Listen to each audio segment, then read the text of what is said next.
and welcome. My name is Donald Tucker. In an effort to continue to provide for our students and connect families across the country, this year we are taking our efforts to a whole new level. Our commitment to the district's children is unwavering.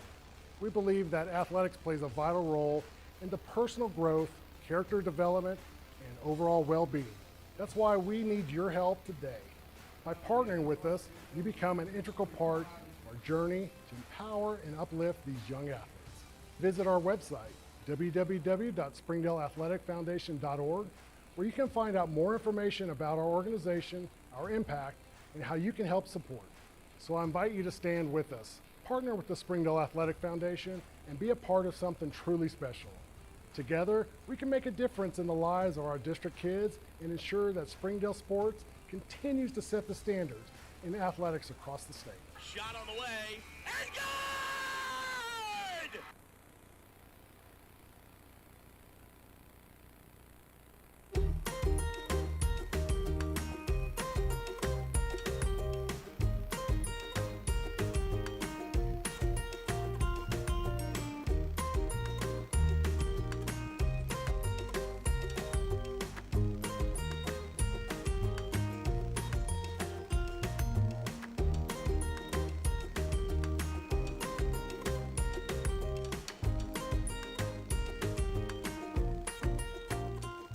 During the Great Depression, nothing came easy.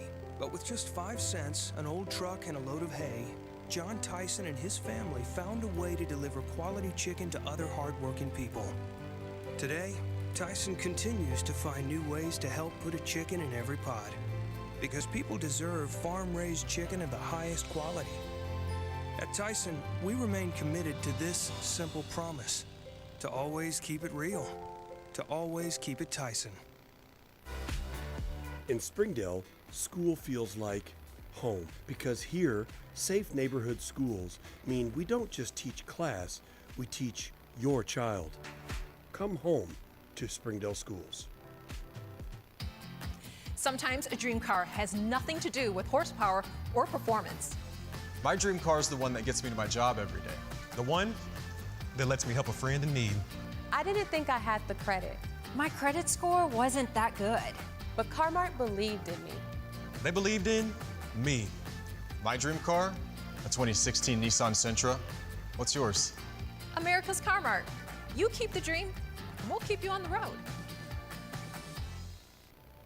Thank you for supporting the Fuel and Feet program. I'm Cassie Lloyd, the head volleyball coach at Har-Ber High School, and without your help, this program would not be possible. I support the Springdale Athletic Foundation because they care about our student athletes. My name is Brandy Davis, girls basketball coach at Central Junior High. Thank you for donating to the Fuel and Feet program. I support the Springdale Athletic Foundation because they care about our student athletes. The Fuel and Feed program raises money to help pay for pregame and postgame meals for kids and coaches. In addition, we raise funds to buy athletic footwear for the students to compete in. I'm Donald Tucker, Executive Director of the Springdale Athletic Foundation. Please take this time to help our students and coaches. Visit the link on the screen to donate now. Thank you for your support. Thank you for your generosity.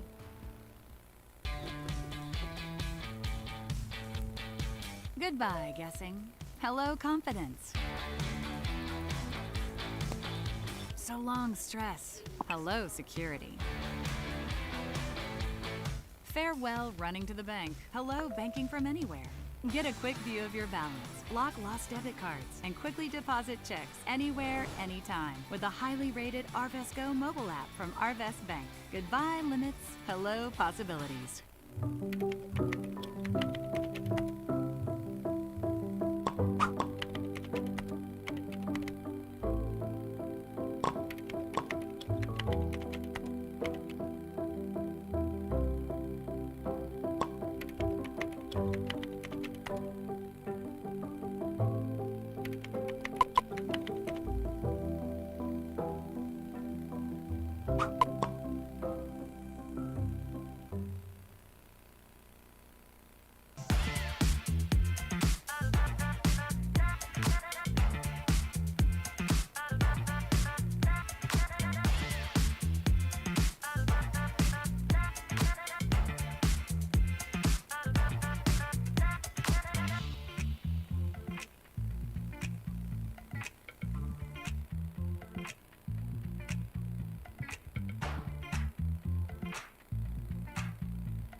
Ozarks Go from Ozarks Electric Cooperative is leading the fiber revolution, connecting the divide with high-speed broadband access to close that gap.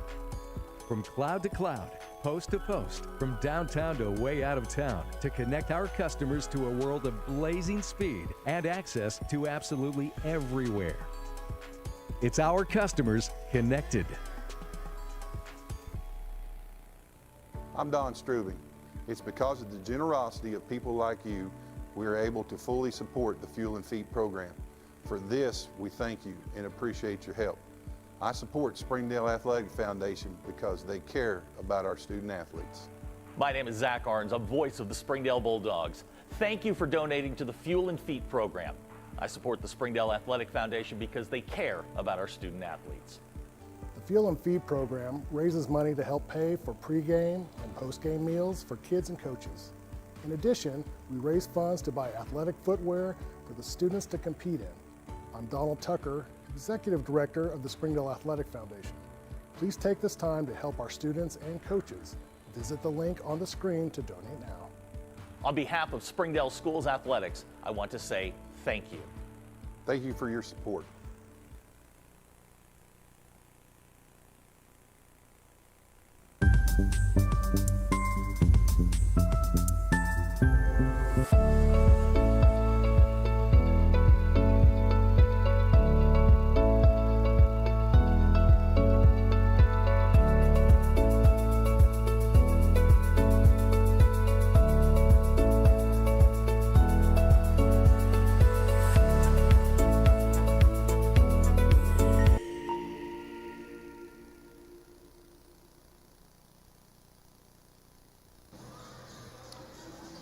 And good evening, ladies and gentlemen, and welcome to One City Basketball presented by the Springdale Athletic Foundation TV. Winter weather in Northwest Arkansas has briefly put high school basketball on pause, but what better way to jump back in than with the Battle of the Dale, one of the best rivalries in the state. It's the Har-Ber Wildcats hosting the Springdale Bulldogs from Wildcat Arena.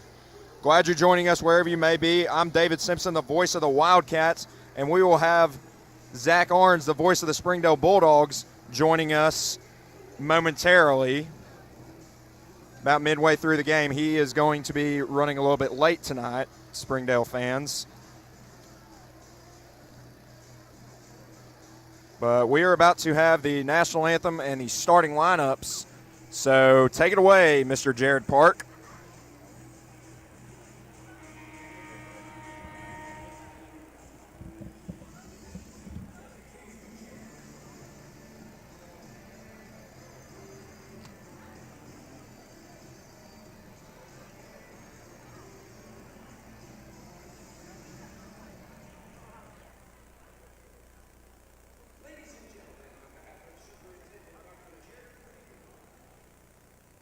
Principal Dr.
right, ladies and gentlemen, we are about underway for this doubleheader.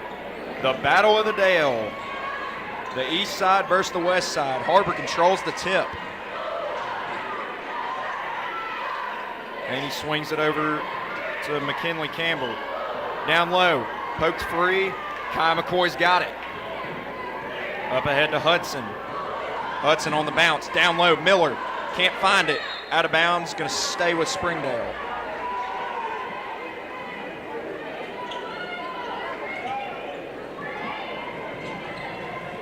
The hometown Har-Ber Wildcats coming to this game 16-4 overall, 6-0 in conference play.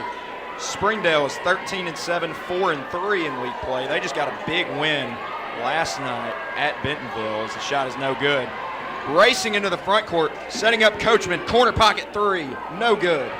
Rebound pulled down by Maya Haney. Out to Davenport, foot's on the line, and it spills out. Rebound to Charlene Hudson.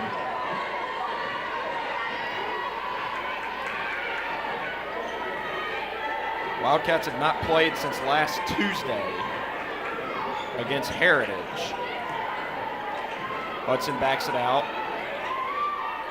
Guarded by McKinley Campbell. Hudson flashes. Now pulls it back out. Shot clock at 6. She's going to pull the trigger off the mark. Rebound down to Madison Campbell. Madison gallops through the lane, banks it in off the glass. Madison Campbell gets us started.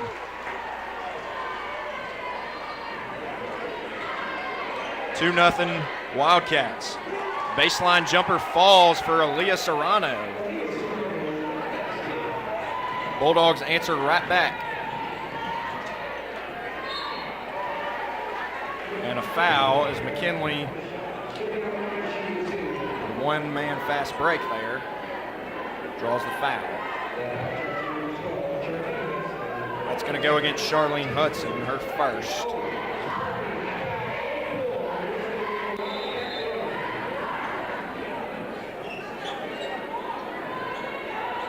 Baseline out of bounds for the Wildcats. Look at their Davenport, they find her. The spin. Throws it up. Off the glass, won't go. Rebound to Miller. Now it's Hudson. Nice bounce pass to Serrano. It's poked free. Davenport ends up with it.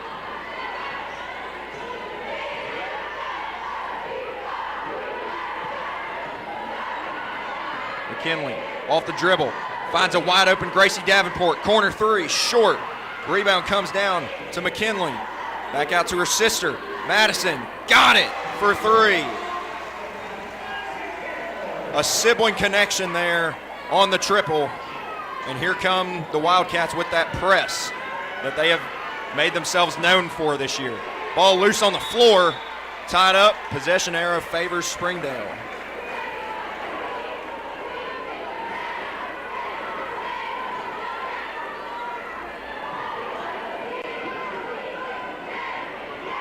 Five and a half left in this first period. Knocked away, and Madison Campbell forces the turnover.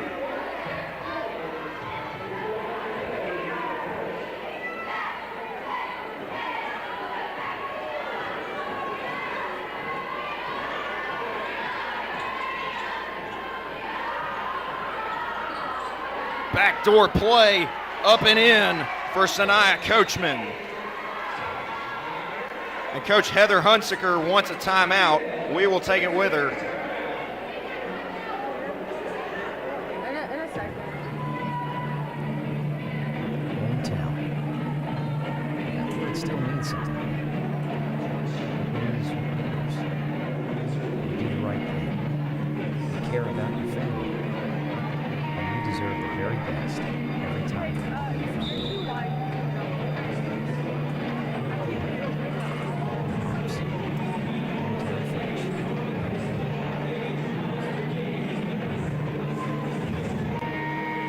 Back out of the timeout called by Springdale. Har-Ber up 7-2 over their crosstown rivals. 5:11 left to play in this first period. Actually, Addie needs some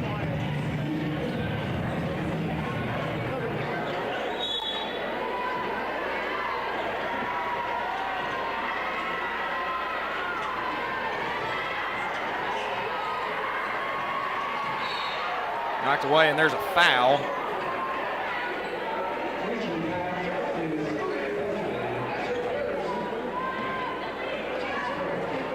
Foul's going to go against Coachman.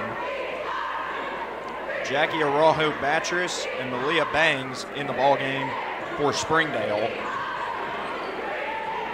Har-Ber still got their starters on the floor. Hand off to Hudson. Thought about the three. Hesitates. In the lane. Floats it in. Charlene Hudson for two.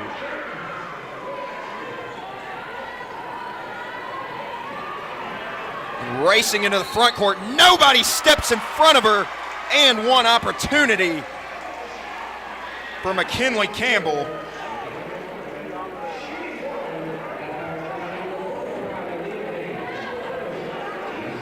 Malia Bangs picks up the foul. Poor transition defense from the Bulldogs there.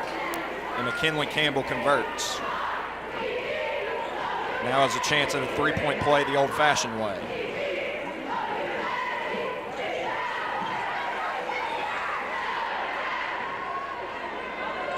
Long pass up ahead to Kai McCoy. She wants to run. Bounce pass to Serrano, and she gets hammered by Gracie Davenport.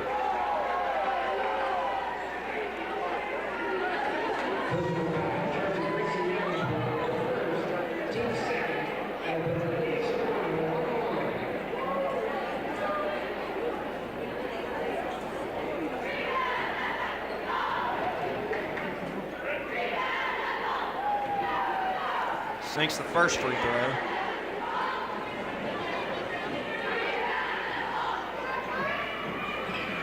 Two for two at the charity stripe for Serrano. Back to a 4-point game. Araujo-Batris going to pick up McKinley Campbell in the backcourt. Davenport wide alone for three. No good. It's not falling for Gracie Davenport here.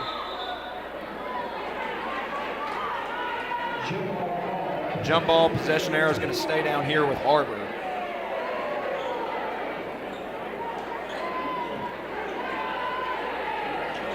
Coachman to trigger, and we got a foul off the ball.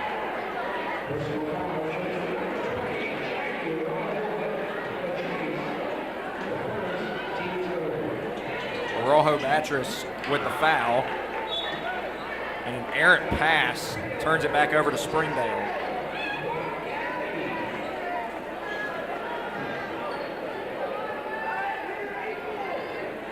Four minutes and some change to play in the first quarter.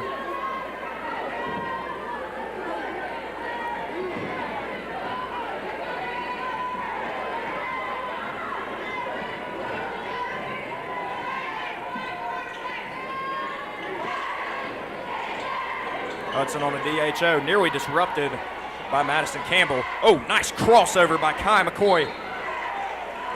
And she draws a foul. That foul is going to go against Davenport, her first.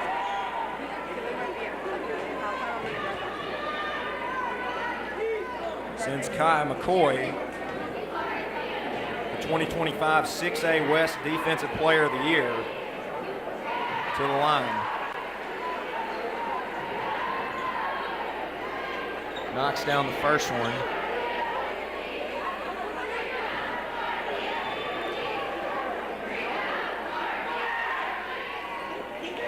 Connects on the second. Jaden James on the floor for Har-Ber, replacing Gracie Davenport.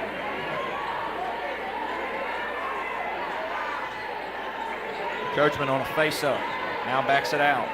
Gets a screen from Haney. Turns the corner, down low. Bobbled by James. Coachman left alone for three, rattles in, rattles back in. Sanaya Coachman gets the friendly shooter's roll. And it's 13-8. Serrano thought about the three. Now going to drive and draws another foul.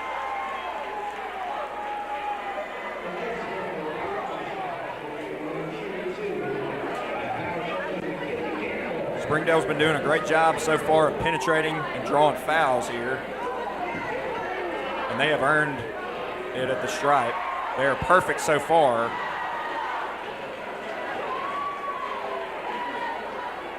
As Serrano keeps that alive.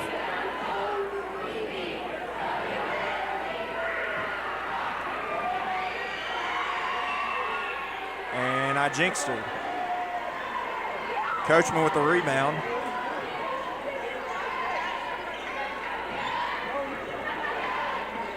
Madison flashes, gets the ball. Now to James. McKinley. Sizing up Kai McCoy. McCoy having none of that drive. Shot clock down to 10. Jab. Shot clock at 6. Campbell's got to go. Runs into a wall. Throws up a wild one. And here's Hudson into the open floor. Steps it back.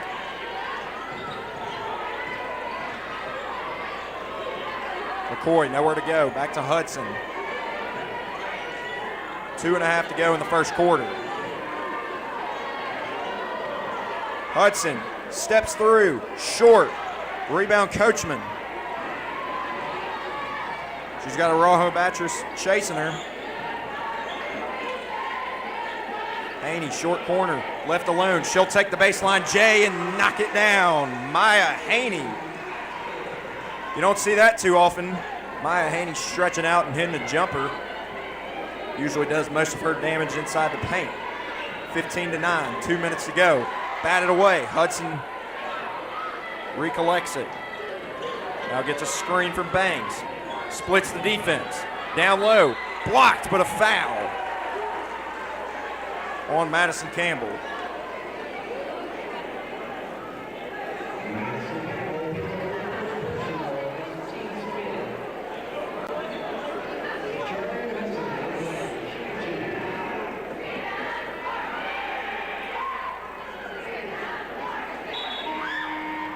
Hudson gets the roll in the first.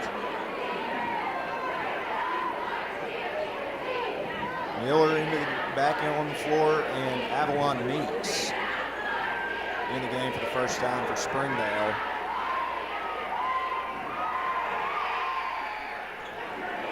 And that one dances out. Har-Ber can't control the rebound, so it stays down here with the Lady Bulldogs. 1:54 to go, 15-10. Looking for Hudson. Splits the defense again. She's got a free lane and gets it to go. Charlene Hudson, beautiful move. And exploding into the open floor, sets up a three, and that's knocked down by Madison Campbell. She's got 8 early in this first quarter.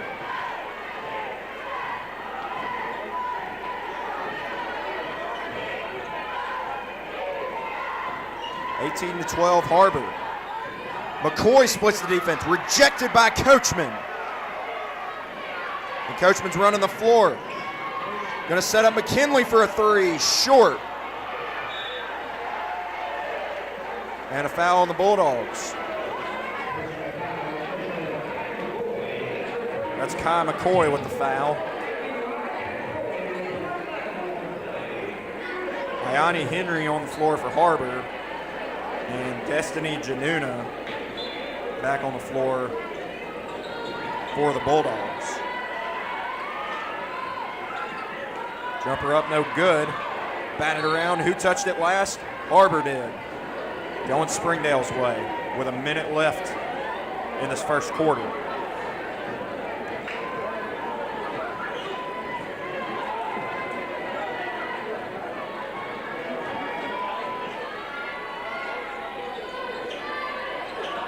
Miller on a flash, hands it off.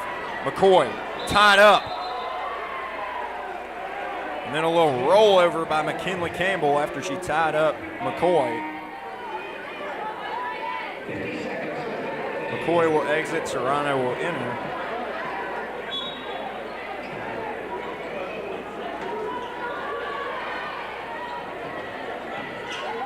Serrano on the drive.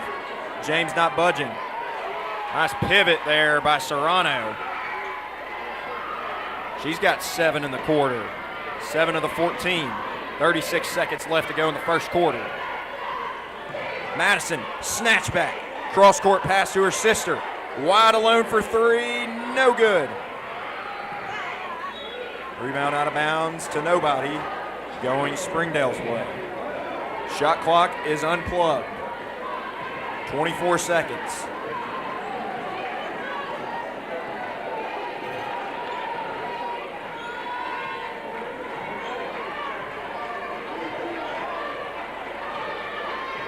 Hudson down to 10, to her left, doubled, in a crowd, in amongst the trees, she spins it in. Final seconds.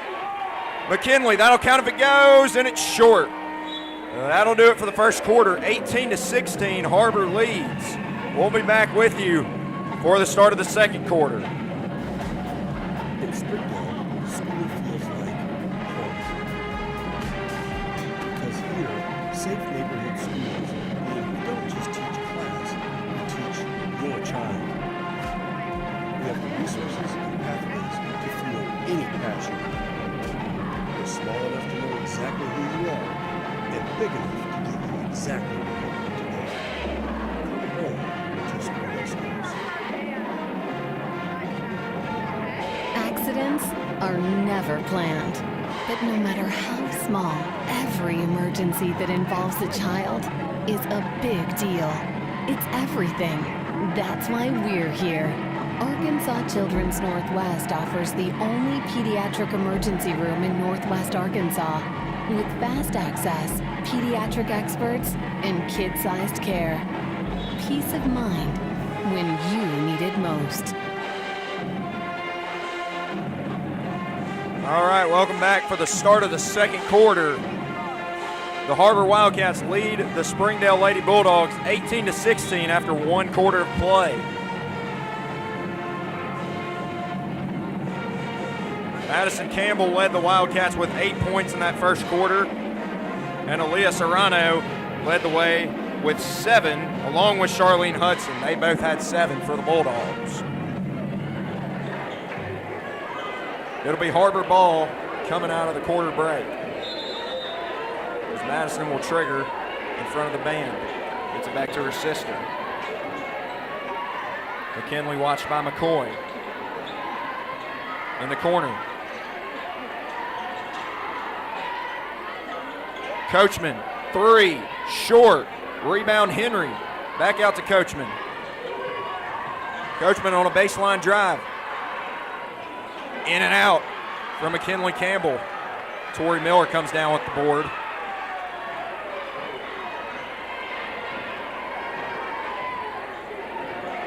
This is Hudson. She makes her move. Nowhere to go. Nearly robbed away. McCoy, float game, and it drops. Kai McCoy, her first field goal of the ball game. She hit a pair of free throws in that first quarter.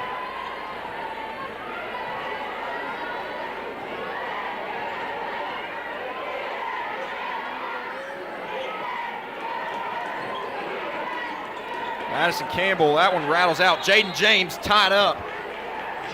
Jump ball, it is going the other way to the Red Dogs.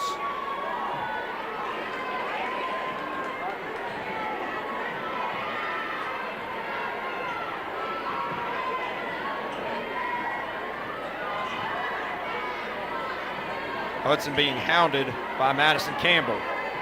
Hudson makes her move. Nice ball fake. Can't finish. Gets her own rebound. Back up and she's fouled.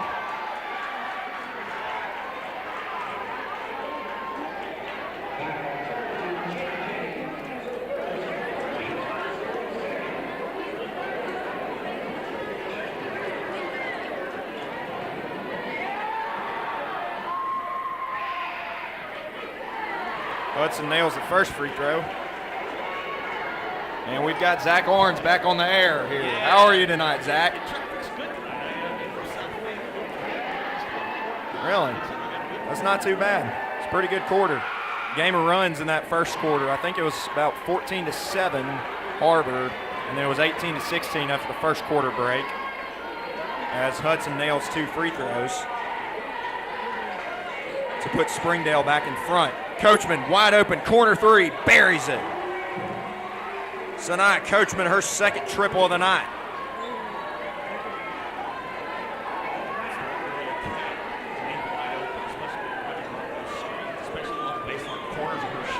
Absolutely.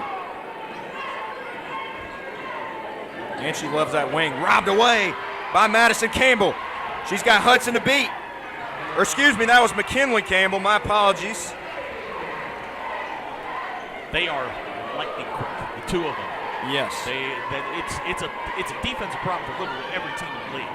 You got to figure out how you're going to deal with their speed. And that one stolen away by Coachman. And she'll finish. Sanaya Coachman breaks into double figures with 10. This is the player right here Springdale's got to have a big game from. Had a big game last night against Bentonville. Charlene and she's instant points for Springdale. Yep. And she gets rejected by Coachman, doing it on both ends of the floor. 5 minutes and some change left. 3. Good for McKinley Campbell. Springdale needs a timeout. We'll take it with them.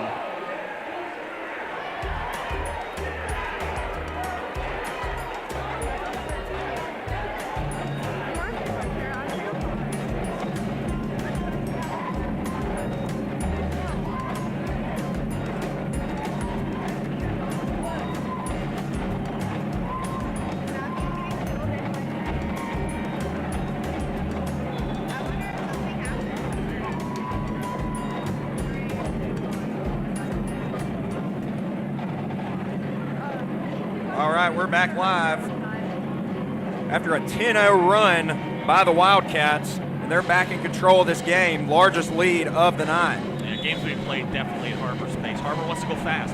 You know, Springdale's not as experienced as Har-Ber is in a lot of different areas. You've got the one player on Har-Ber's team, Sanaya Coachman, who can simply take over a game. Charlotte Hudson's the same way. They play different styles, but Sanaya, height, length, width, all of that is going to cause everybody problems.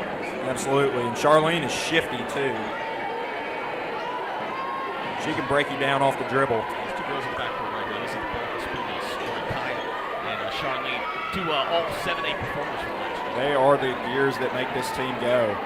Down low, McCoy throws up a wild shot, won't go. And here's Henry with the rebound. This shot Springdale, when you get those point blank looks, you've got to knock those down. Jaden James, open three, air ball. Rebound to Hudson. Can't give Har-Ber those looks, man. I watched them back in the non-con against Mount Home. Those open shots, they're going to knock down more than they miss, and you just can't let them have it.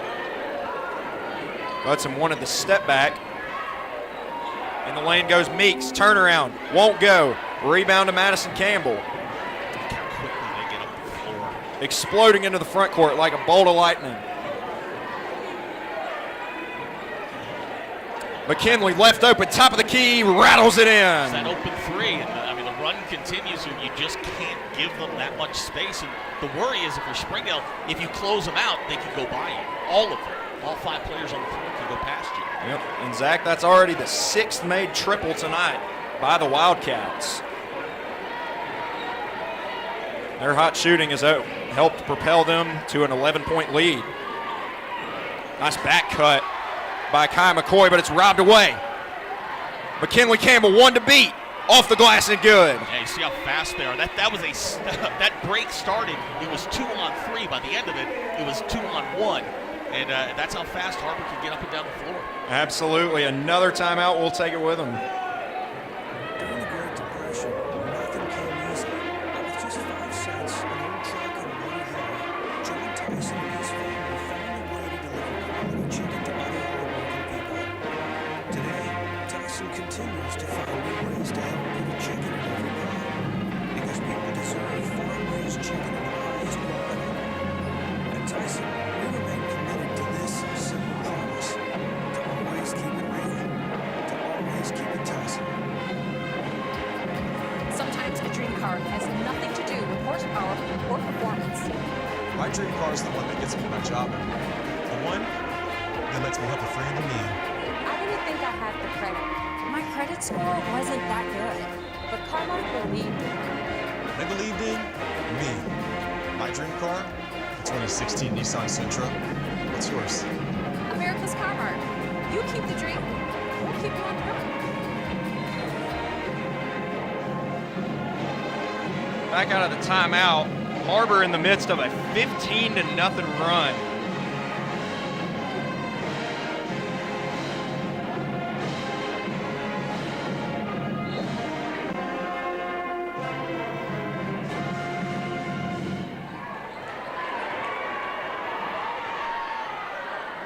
Nothing run. I mean, Springdale's got to put an end to this. And this is one thing Springdale struggled with a little bit this year is where the offense comes from.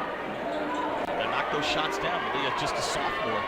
But you look how fast they get into the front court. My goodness. It's one of the football coaches should say, speed never has an off day. You can miss shots, but when you get, when you're quicker up the floor and getting those open shots, you see just the quickness to the basketball. Look at the hustle there by Madison Campbell. Tried to knock it off of Har-Ber. One of the things about Springdale is, as young as they are, they've got talent. It's getting it in sync. And look, this is the biggest environment these girls have played in this year. Probably will be the biggest environment they play in 100%. And it's a little bit of a transition year. You got Hudson and you got McCoy back from a conference championship team a year ago. And that team was really, really experienced, a lot like Har-Ber is. Look at this. I mean, it's quickly up the floor. And Madison Campbell with another one. It's up to a 15-point advantage for the hometown Cats. 2.5 left. This is where Charlene Hudson has to take over for Springdale. If you're going to get back in the ballgame, she's going to have to be the reason you do. Yep. She's got a tough matchup with either one of those Campbell twins. They hound you 94 feet like Patrick Beverly. Nearly banked in there. Rebound to Maya Haney in a crowd. Gets out of there. McKinley, Jaden James, left alone. Short. Jaden 0 for 2 on the night so far. Rebound comes down to Har-Ber. Hands it off to Hudson. Springdale coming off that 19-point win over Bentonville last night. You walk into this, your biggest rival, and you're hanging in for the first quarter, and then all of a sudden the run hits you, and how do you answer? Yep.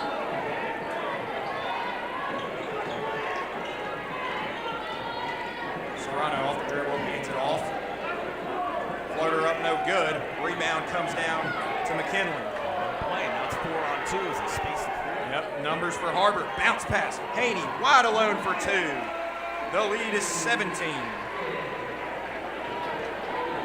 Maya Haney with 4 points tonight. This is how you want to end the quarter in half of your Har-Ber. 21-4 run. We're going. We're okay with that. From that far out. That's just a hustle play getting the foul there. Trying to get in the passing lane, but just too much contact. So Har-Ber will inbound right in front of the Har-Ber cheerleaders as the blue crew has started to fill in a little bit. I was trying to get in the parking lot. It was full back there. Oh, I can only imagine. It's wild out in the parking lot. I got here at about an hour before tip, and there's McCoy slicing through the defense, draws a foul. 1 minute to go. But it is a zoo out there. I was barely able to get in my regular parking spot that I usually take when I'm here. Ty, an excellent free throw shooter, but this is just those points to settle you down a little bit. Yep, he's got to get both of these. She's now 3 of 3 from the strike tonight.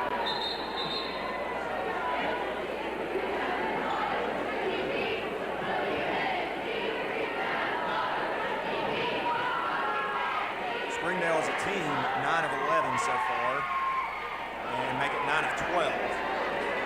Good free throw shooting team. Yes. Coachman downhill, gets bumped out of bounds.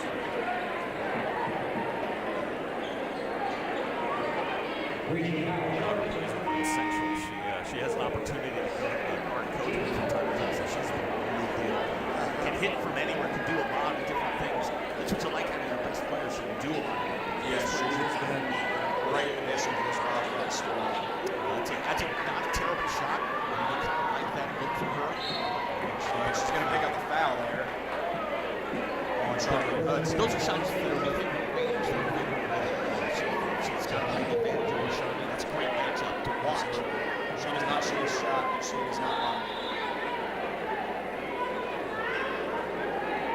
She will exit the game. James back on the floor for her. This is what this Har-Ber team can do. Suffocate you defensively. They're very good at turning the defense into offense. They're almost a mirror image of what Springdale was last year. Their last two games, they held Southside and Heritage. Granted, they're at the bottom of the conference. As the three nearly banked in by Serrano. Gets her own rebound, runs into a wall, throws it off the glass and in. Just a sophomore, promising future for her. Getting baptized by fire. Had a strong first quarter. McKinley can't bank it in from close range. Final 16 seconds, shot clock is unplugged. Springdale can use basketball here to kind of play around a little bit. Get back to work here in the second half. Another work cut out. Try to get some momentum. Pull up three for Hudson. Down and out. Out of bounds. It'll go to Har-Ber with 2.6 to go. Coach Hudson. Like that shot. A little too early. Shot clock was unplugged, as I said. That'll count if it goes for McKinley, and it's short. And that'll take us to halftime. Your score, Har-Ber 37, Springdale 23. Don't go anywhere. We'll have the start of the second half coming right up.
Ozarks Go from Ozarks Electric Cooperative is leading the fiber revolution.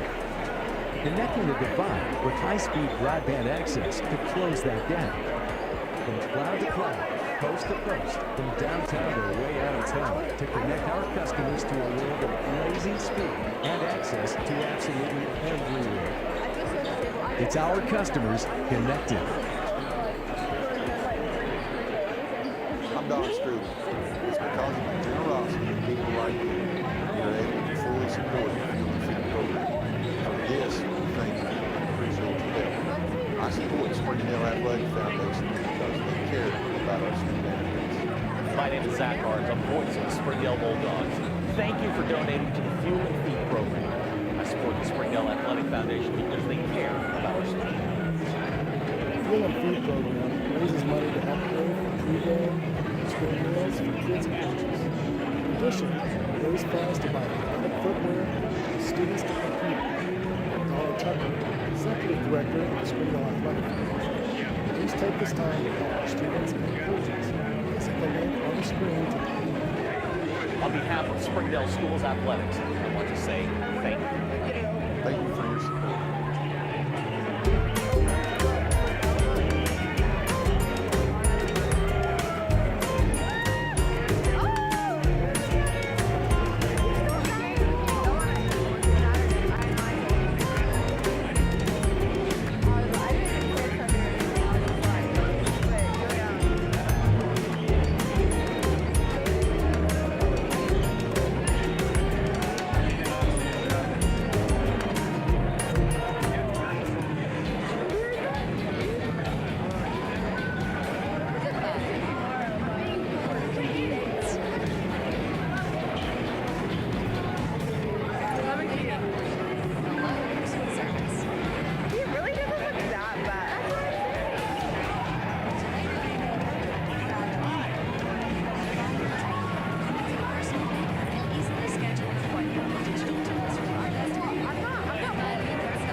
I'm Jason Jones, principal at Springdale High School. Thank you for making an investment in the future of athletics and our community. We support the Springdale Athletic Foundation because they care about our students. Thank you for supporting the Fuel and Feed program. I'm Paul, principal at Har-Ber High School. Without your help, this program would not be possible. I support the Springdale Athletic Foundation.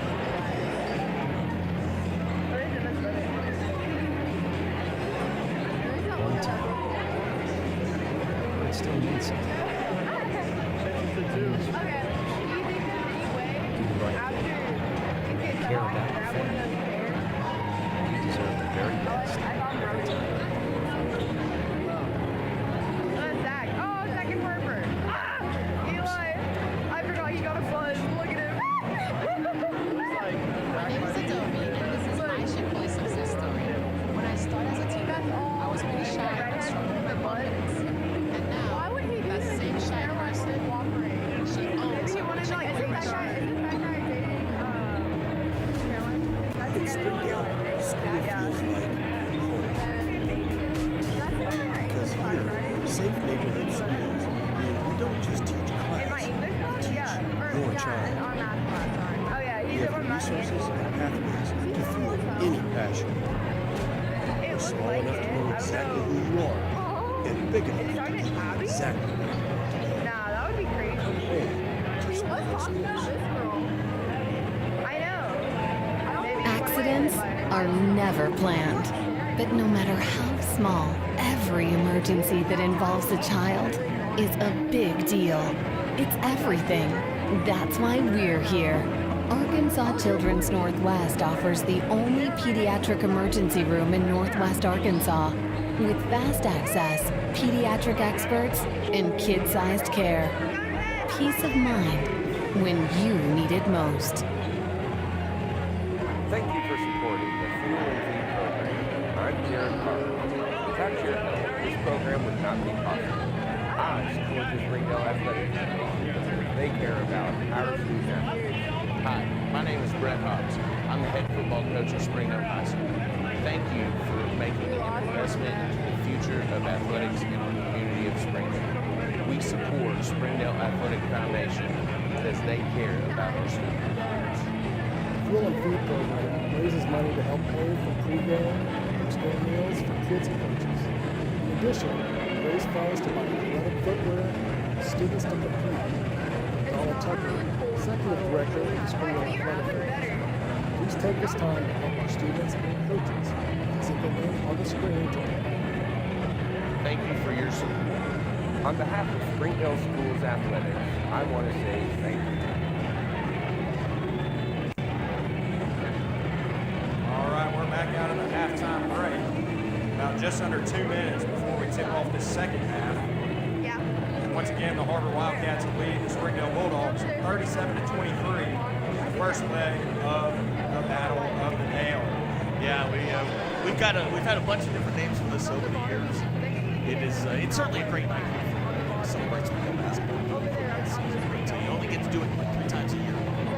It's special. Again, it's the biggest crowd these kids are going to play in front of. It's the most active crowd they're going to play in front of. It's a great atmosphere, and usually we get pretty good basketball on nights like this. We'll do it again in a month over at our place, but Springdale's got their work cut out for them. You're down 14. You kind of fell apart there in the second half of the second quarter. You let that Har-Ber speed kind of get to you a little bit. Springdale's got to slow this game down. And and you got to start connecting. You got to get good shots, open shots, and you just have to stop giving up. It sounds easy, but Har-Ber does things that make you look bad, and Springdale's got to overcome that.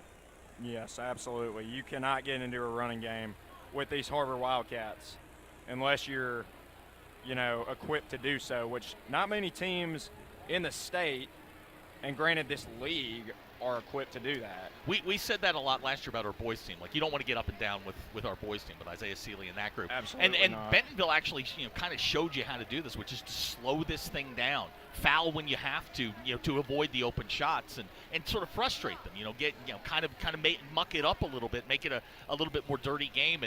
and Springdale hadn't been able to do that in the first half. And we'll see what happens here in the second half. But if you're going to get back in it, Springdale's got to start fast here in the third quarter. Got to knock down your shots. No more wild shots. No more one-handers. That you're trying to bank in. You've got to get to good, clean, open shots, and then get those shots to fall. Yep.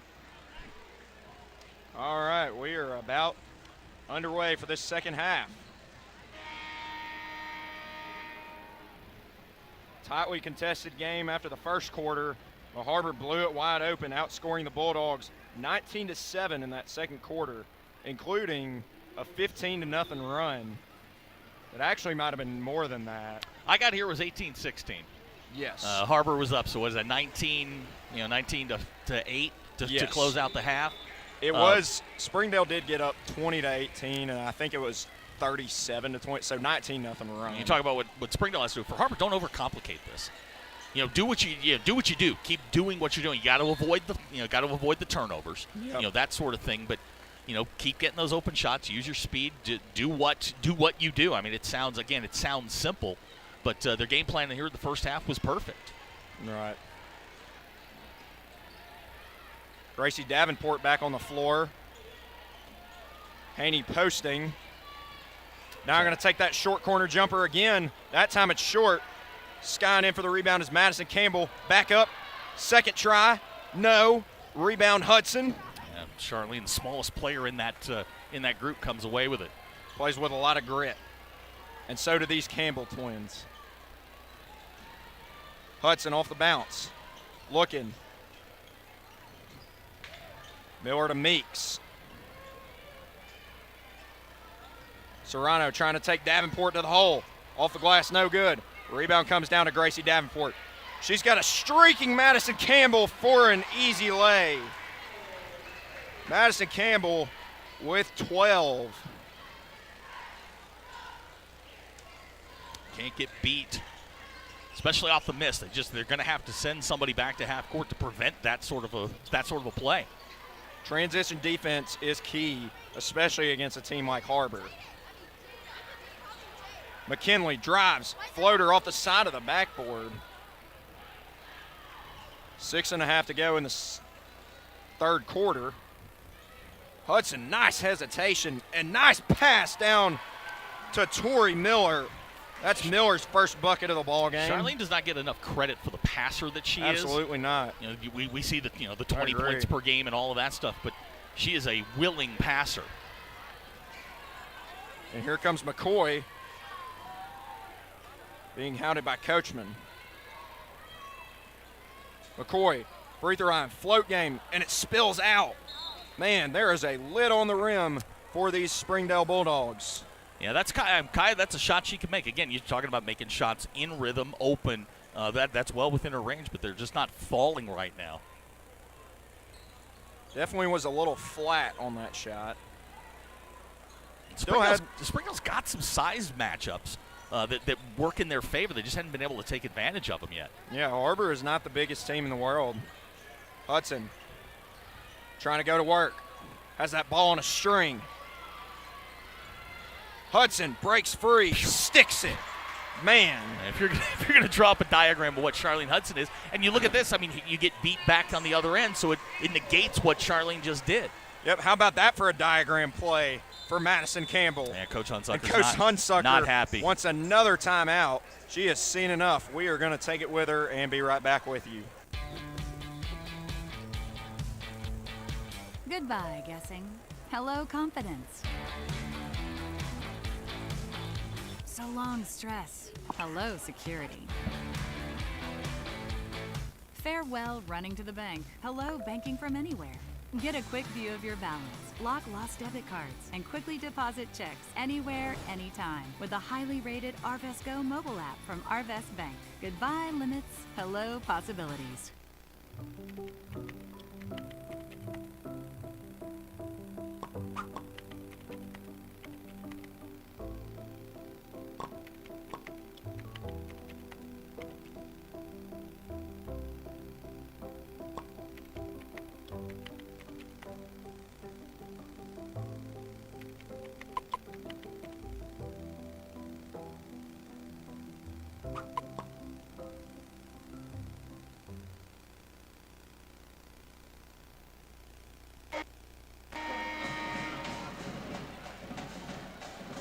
5:25 to go in the third quarter. Har-Ber up 41-27 over their crosstown rivals. It's a key stretch here for for both teams, really. But if Springdale's going to make a run here, you don't want to get into the fourth quarter and have to chase. You want to be within a couple of baskets here. You got to get this lead under 10 to start the fourth quarter. Har-Ber's killed everybody this year, and Springdale's hanging in. But this girl right here, she's going to have a magical second half. And that one spins out again. And Har-Ber's got 2 players down there, beat Springdale back down the floor, just didn't see it. Good pressure, though, by McCoy. Stops that. Stopping the ball. Great look. Gracie wide alone for the deuce. Gracie Davenport into the scoring column for Har-Ber. This is Hudson. McCoy trying to back her way down. Going to work. Hudson. Step back 3, bang! Charlene Hudson from downtown. One of the things for Springdale is here, you don't want to get reliant on Charlene and Kaya. You've got 3 other players on the floor, but boy, they are so good and can score so quickly. The Lady Bulldogs' first triple of the game comes about 3.5 minutes into the second half. Fadeaway, nicely done by Sanaya Coachman. She's got 12.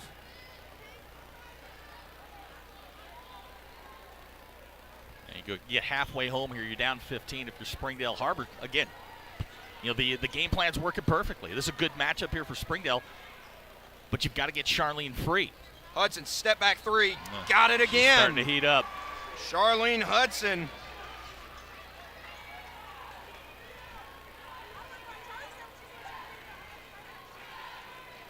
If you're Har-Ber, you cannot let her get going.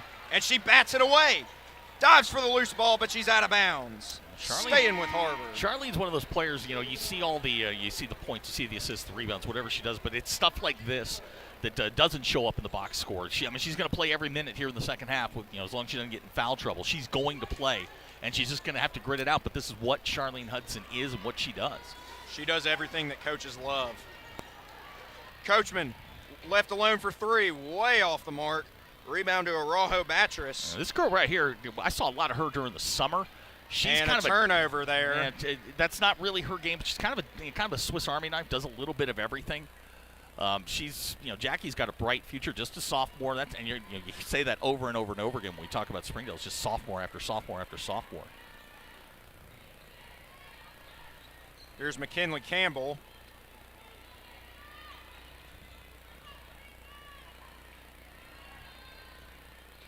Kinley on a fake. Baseline drive. Knocked out of bounds.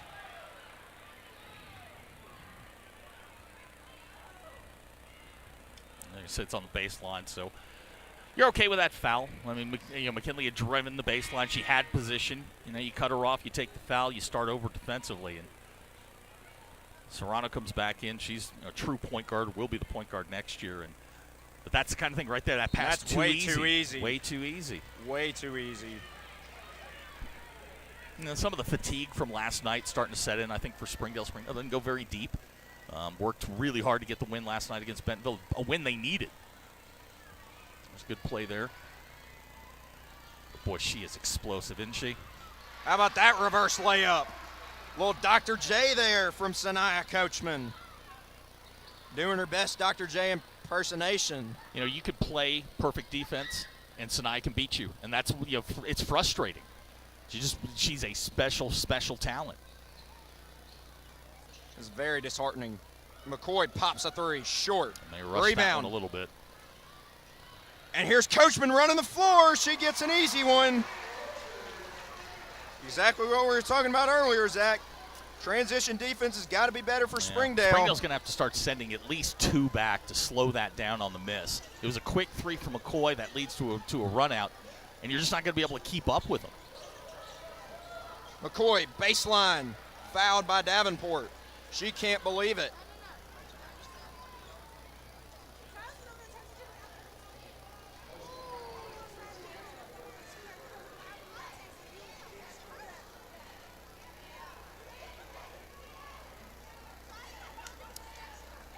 Got a score out of Centerton tonight. be very surprising. Bentonville West girls up 52 on Southside. They're gonna cruise. The West is really, I mean, it's Har-Ber, and I thought it was Har-Ber North Side, but those Bentonville West girls, and you saw them a little bit earlier. That's a team that is coming. They've got talent in the 9th grade, in the 8th grade, and 7th grade. They're going to be good for. They're not going anywhere. 49-35, 2 minutes to go in the third quarter. This is something we don't see a ton. Springdale's going to a zone. They do. Coach Hunsucker does not like to play zone. For three, no good. I think if you're Har-Ber, the three's got to start dropping. But Springdale does not play zone very often. I think they're recognizing that maybe the quickness is starting to get to them a little bit. The ice cold night for Gracie Davenport continues.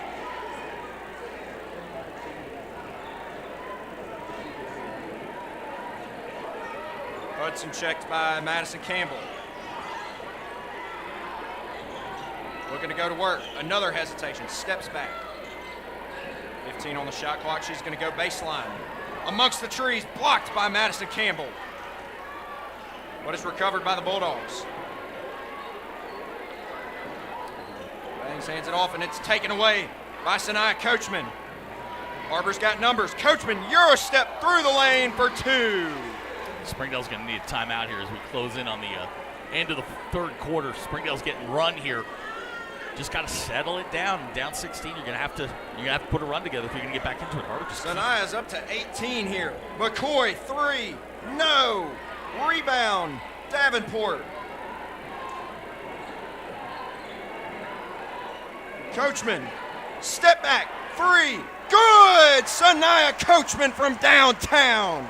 It's a 19-point game. She's got 21.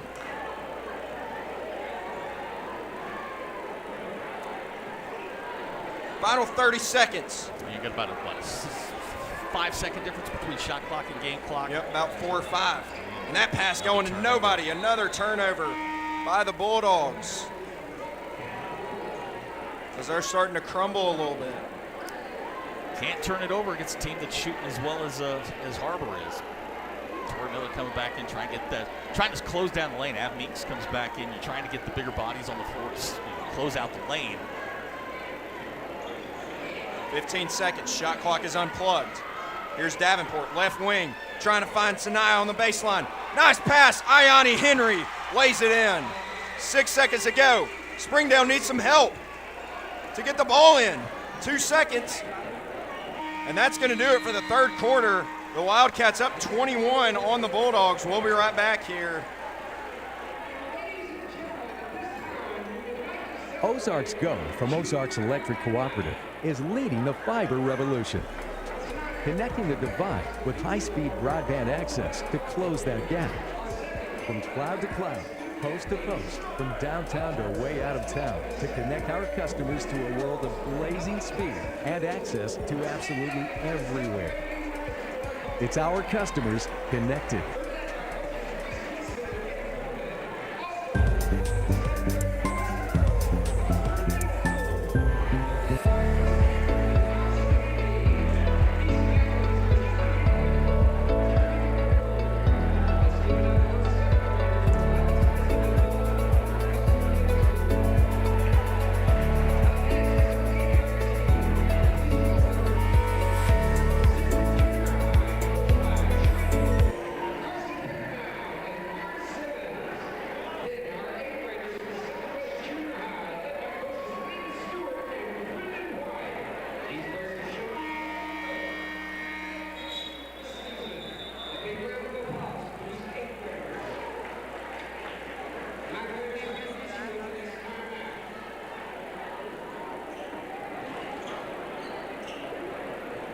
Fourth quarter time, 56-35. Har-Ber in front.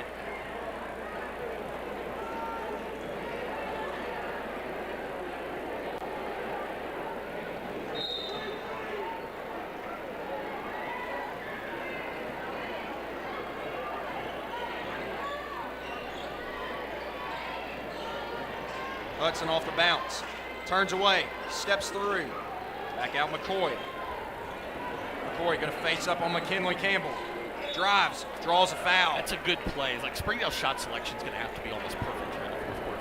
climb back into this thing. Defense is going to have to tighten up. But no more wild shots, no more quick threes. They're going to have to make calculated moves, and you're going to have to play some defense here. That's been kind of their bugaboo here in the second half. It's going to be an uphill battle for sure, especially against a team that plays as fast as Har-Ber does. And that one spills out. Is about 80% foul shooter of the year. He's missed 2 of her last 3. A little bit of a quiet night for Kai in the scoring department. She's only got 5 points, now make it 6. So we're going to go back into that man. Coachman matched up on Kai. Kai, the 7A West Defensive Player of the Year last year. She's pesky, but what she lacks in size, she makes up in tenaciousness. And Serrano reaches in and picks up the foul. I don't hate that. You keep them from driving and see if you can make them shoot jump shots. Right now, I mean, you're being out athleted if you're Springdale. If you're Har-Ber, again, I mean, you've got the better athletes, and your game plan's working. You don't change a whole lot. Just don't let them frustrate you. Wide open Madison Campbell. Wow. And she gets the roll. How about that shot? Her 3rd triple of the night. She's up to 17. Har-Ber's doing a nice job switching off on those quick picks that Springdale likes to run. Hudson steps through, can't get it to go. Rebound pulled down by Januna. Ball loose, picked up by Henry. Davenport. Ball. Campbell, layup, good. Every loose ball, Har-Ber's getting a hand on it. They're getting to it. Springdale's in danger territory here where this could get out of control.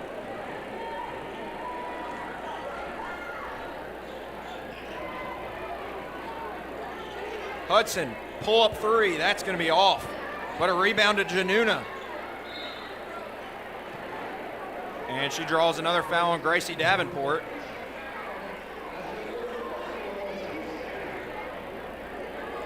Coach Kimberly Jenkins not too happy with that one. I like the fouls in the fourth quarter. Especially, Destiny is, I love Destiny to death, but she's one of our smaller players. You get that rebound in the lane, that shouldn't happen. You're bigger, you should get the rebound. So, yeah, I understand the frustration. It happens from time to time. Back of the iron won't go. Jaden James, Maya Haney, and Jada Crawford in the ball game for Har-Ber. Yeah, this is smart. With the snow, you're going to have makeup games next week. We're playing 3 times next week. You want to play a couple of games this week. You're playing back-to-back. You get them off the floor, especially with the beat. Get them off the floor, get them off their feet for a couple minutes, send them right back in. Yeah, as I was saying before you got here, Har-Ber hadn't played since last Tuesday. Yeah. And their last 2 games have been against Heritage and Southside. From the girls' perspective, they're at the bottom of the conference, and they had no problem in those games. So maybe took them a little bit to shake off the rust in that first quarter. Second time around in the this marks the end of the first half of the season. Second time around is always a little bit different. Yes. Teams, you've got a lot of film. You can kind of see what teams do, and Har-Ber's going to have to adjust. They've been running through everybody here in the first part of the season. You're going to have to adjust. Be scouted better. Yeah, you're going to have to adjust and get better and do things a little bit differently. But you have the ultimate out in Sanaya Coachman, which is if you get stuck, you can always just get the ball to her and let her go and do her thing, and that's something a lot of teams just simply don't have. She's one of the best shot creators in the state. Crawford short on the 3, but it comes right to McKinley Campbell, who throws up an air ball. And here's Januna streaking out. She's got Crawford to beat. Blocked by Crawford, out of bounds. What a defensive play by Jada Crawford, not giving up on the play. That's good hustle back down, and Destiny had a couple steps on her. Pass was a little bit late, but that's good hustle not to get the foul, and especially at this juncture of the ballgame. You just want to keep that clock moving, get out of here, and get to next week. Down low, McCoy can't finish. Haney tied up by McCoy. Jump ball going Har-Ber's way.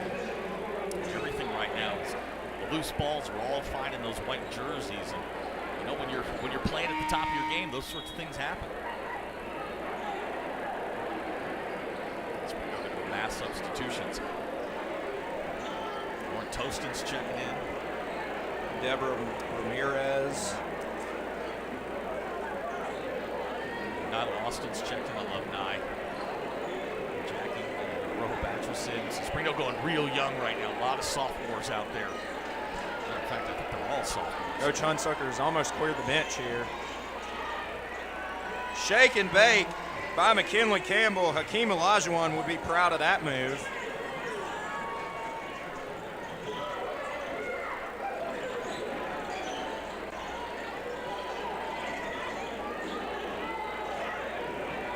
Outside to Alston. Looking for a cutter. And finds Meeks. And a little shot clock malfunction. Yeah, I don't think they reset the shot clock, or they set it short. Definitely did not. And Har-Ber's about to empty the bench too. This is going to be Leah Clement, Jasmine Rojas, and Cameron Wyrick.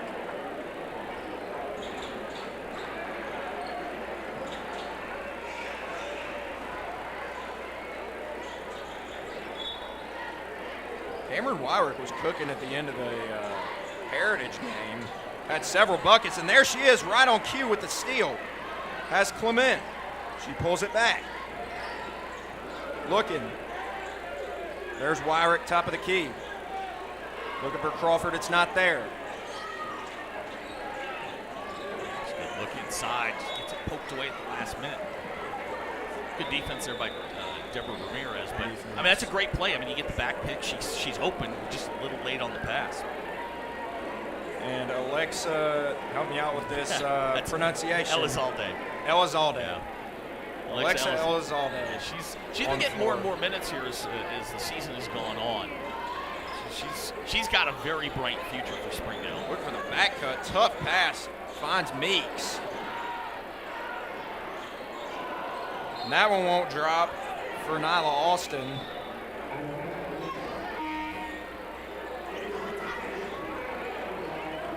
They're going to clear the benches here with a 26-point lead. Again, you guys haven't played in almost an over a week. You played last night. You just get through this one, and I guess you buckle up and get ready for next week. Three ball off the iron, no good. I believe that was Would be a monkey rebound down. Here's a girl I know a lot about. Down by Rojas. Nice bounce pass on the back door. Clement can't finish. Yeah, Rojas I know a lot about. My daughter guards her a lot. So she's got a really, really good low post game, and she's a lot. Yes. She's really, really nimble. She's a skilled passer she too. Is. She finds backdoor cutters. And here's Wyrick. She's got Crawford. Wyrick's going to take it herself. Fakes. Goes up for two. Cameron Wyrick into the scoring column. Pushes it to 28. Two more, and you go into the sportsmanship. The clock will run until the end of the ball game. Yes. Something you're getting very familiar with this year. Yes. The last two games. Actually, I'm pretty sure every girls' game has been like that. And then one boys' game. Kate Eby and Jamie Hernandez. So Springdale has completely cleared the bench. Jamie's sister last year set the all-time three-point record at Springdale. Really? Jamie can shoot it as well, just a sophomore. A lot of youth on this Lady Bulldogs team. Nice post position there by Sophia Rubio Monk.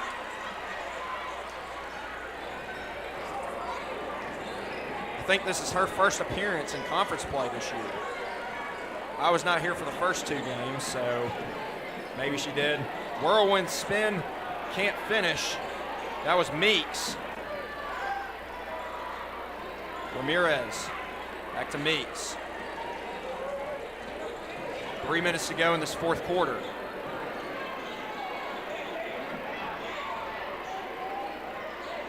Deep three by Hernandez. She shot that one from Tontitown. And a streaking Rubio Monk. Can't finish. Wyrick trying to save it. To no avail.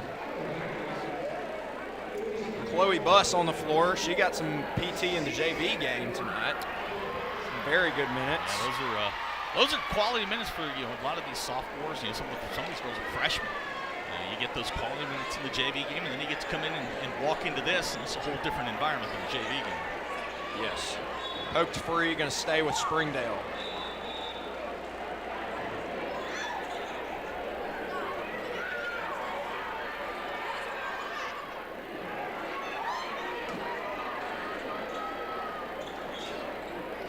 Now, Leo Pantu and Arabella Areola on the floor.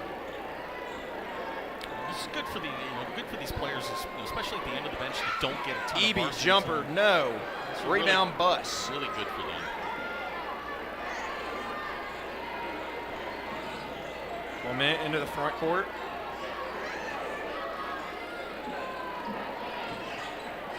Rojas pops out. Bus down low, goes up, draws the foul. And into the sportsmanship's the foul is the best thing for you, not just runs. Yep. Keeps 120 to go here, up 30. Clock will continue to roll.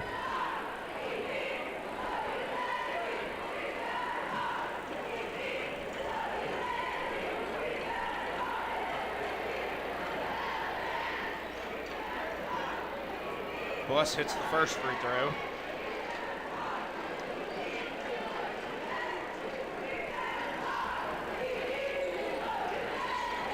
And she drains two.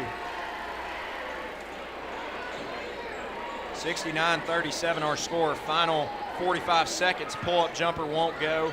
Rebound comes down to, and a little chippy down there as Eby tied up Areola. It's going to stay here with Springdale. Meeks will trigger. Baseline out of bounds. Knocked away by Clement. She's going to take it from one end to the other. Got one to beat. Lays it in. You see why this team is one of the favorites to make it to Hot Springs in about a month. This Har-Ber team is not only good, they're very, very deep. Final 5 seconds here. Springdale may be looking for one last shot. 2-1, 3 ball, and can't bank it in, and that's going to do it. Final score of the first of the doubleheader, 71-37. Har-Ber defeats Springdale. Don't go anywhere. Be sure to join us for boys action. Coming.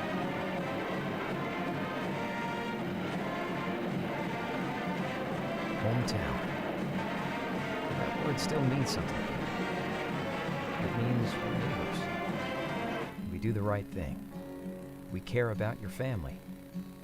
And you deserve the very best every time you walk in the front door. Harps. Hometown fresh. My name is Adobe, and this is my Chick-fil-A success story. When I started as a team member, I was pretty shy and struggled with my confidence. And now, that same shy person, she owns her own Chick-fil-A restaurant.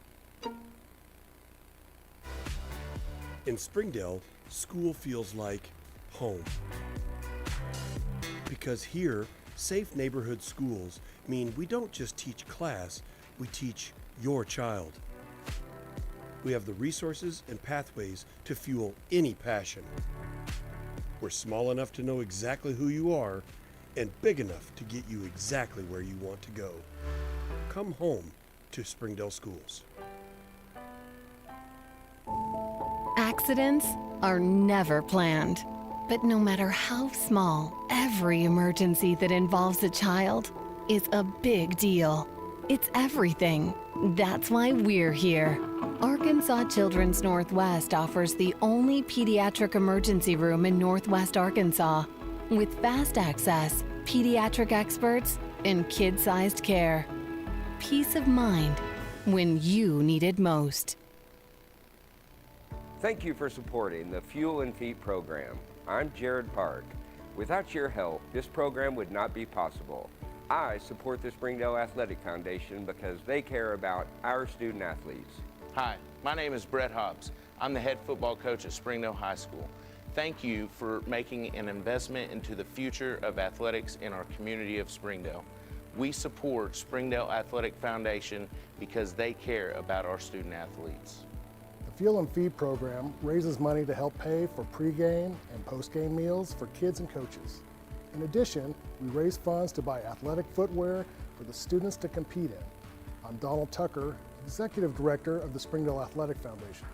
Please take this time to help our students and coaches. Visit the link on the screen to donate now. Thank you for your support. On behalf of Springdale Schools Athletics, I want to say thank you.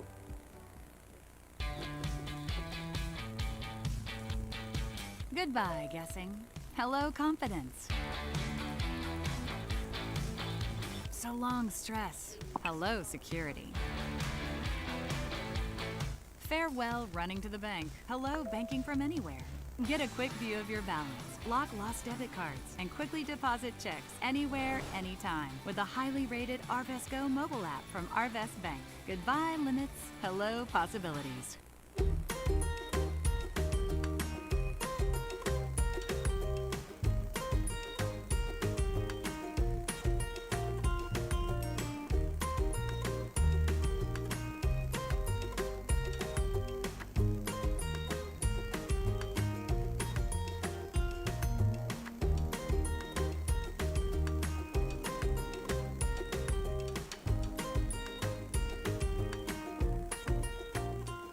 During the Great Depression, nothing came easy. But with just 5 cents, an old truck, and a load of hay, John Tyson and his family found a way to deliver quality chicken to other hardworking people. Today, Tyson continues to find new ways to help put a chicken in every pot. Because people deserve farm-raised chicken of the highest quality. At Tyson, we remain committed to this simple promise: to always keep it real, to always keep it Tyson. In Springdale, school feels like home because here, safe neighborhood schools mean we don't just teach class, we teach your child. Come home to Springdale schools. Sometimes a dream car has nothing to do with horsepower or performance. My dream car is the one that gets me to my job every day. The one that lets me help a friend in need. I didn't think I had the credit. My credit score wasn't that good. But CarMart believed in me. They believed in me. My dream car, a 2016 Nissan Sentra. What's yours? America's CarMart. You keep the dream, and we'll keep you on the road.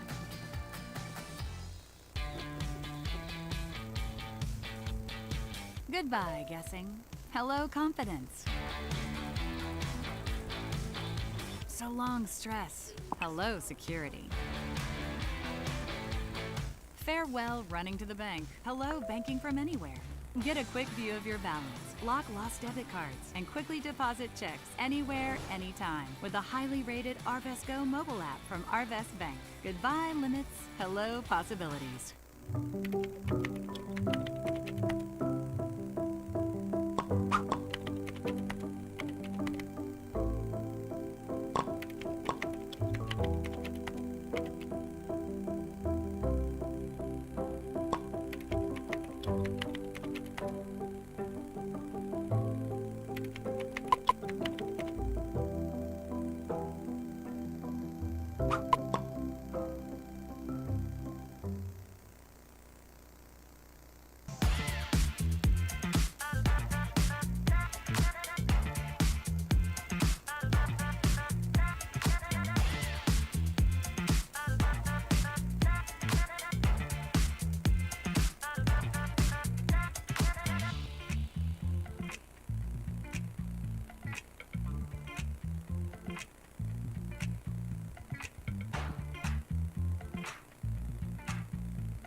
Ozarks Go from Ozarks Electric Cooperative is leading the fiber revolution.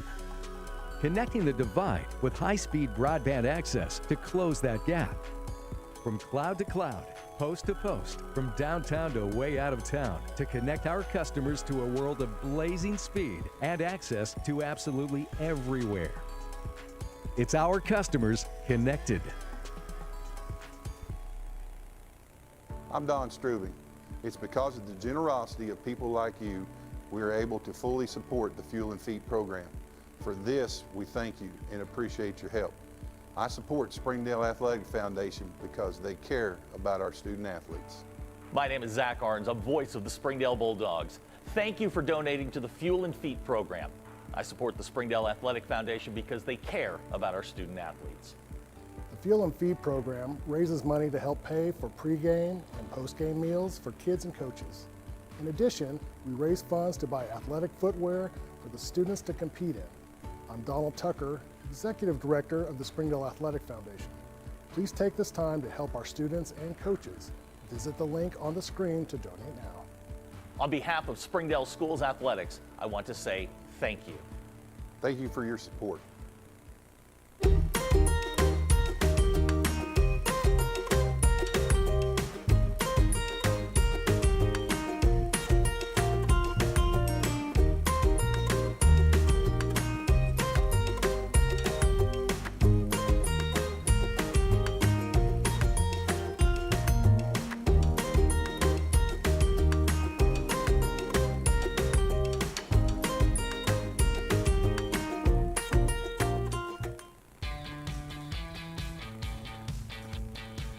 Goodbye, paperwork. Hello, convenience. Farewell, waiting. Hello, personal service. Catch you later, dreaming. Hello, planning. Buy your dream home, connect with a personal banker, and easily schedule an appointment with digital tools from Arvest Bank. Goodbye limits, hello possibilities.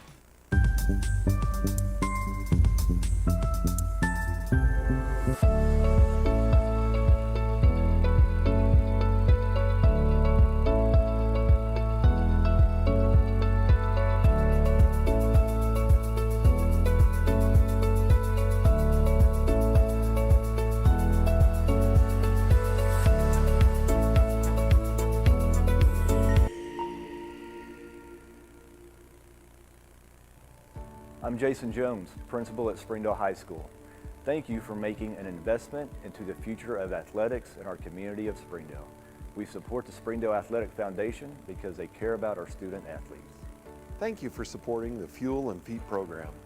I am Paul Gray, principal at Har-Ber High School. Without your help, this program would not be possible. I support the Springdale Athletic Foundation.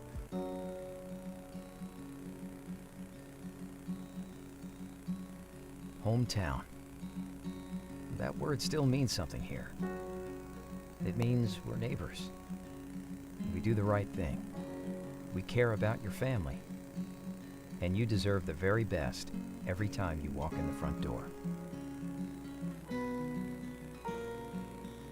Harps. Hometown fresh. In Springdale, school feels like home. Because here, safe neighborhood schools mean we don't just teach class, we teach your child. We have the resources and pathways to fuel any passion. We're small enough to know exactly who you are and big enough to get you exactly where you want to go. Come home to Springdale Schools.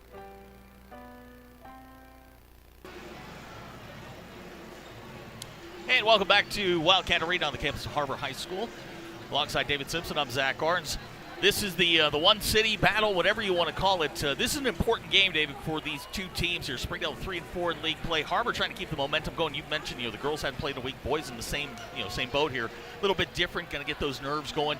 You get this big crowd here, but this is a big game. Springdale 3-4, Har-Ber 4-2. When you talk about making the turn and heading towards the backside of the schedule here and starting to get ready for that state tournament, this is a huge game. Yes, it is, and both teams with a very new look this season. Har-Ber lost 2 Division I basketball commits in Cortland Muldrew at Washington and Hayden Wood, who's playing at Jacksonville. And Springdale, man, a complete roster turnover for them. Isaiah Seeley, who's playing for the Razorbacks now. Cy Bates, he's now at Southwest College. They lost DJ Hudson, who's now playing at Fayetteville. and of course Jackson Conley as well. Yeah, this complete turnover. This is a talented team, but been up and down. I mentioned 3 and 4 in the league. Played last night, beat Bentonville last night at Bentonville. Now on the road again, a second consecutive night. It's going to be interesting to see. Taven Bledsoe, former Har-Ber Wildcat, kind of the engine that makes this Springdale team go. They're going to need big nights out of Orion Leah. The guard Xavion Sisavon Landry's got to have a big night. And they've got to shoot the ball well. Gunnar Green looks like he's going to get the start tonight. Gunnar, 6'3" guy who's super athletic, just really inexperienced. And you dump him into a rivalry like this, you hope he plays well if you're cheering for the team in black. For Har-Ber, man, it's Old Man River, man, you just got to keep going here. This is a system team. Coach Steffenbaugh does exactly what he does exactly what you want a coach to do. He's got a system. He puts the players into the system, and they're successful. It's been a very balanced scoring output for Har-Ber this year, as I believe in their last outing against Heritage, all 5 of these starters were in double figures. We are expecting a really tightly contested, physical basketball game, and we're getting ready for the starting lineups. Let's turn it over to our public address announcer. It always delivers. Take it away, Jared Park.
So there you have it, the starting lineup. A couple of changes for Springdale. Roland Klein's going to get the start tonight. Springdale's going to go big.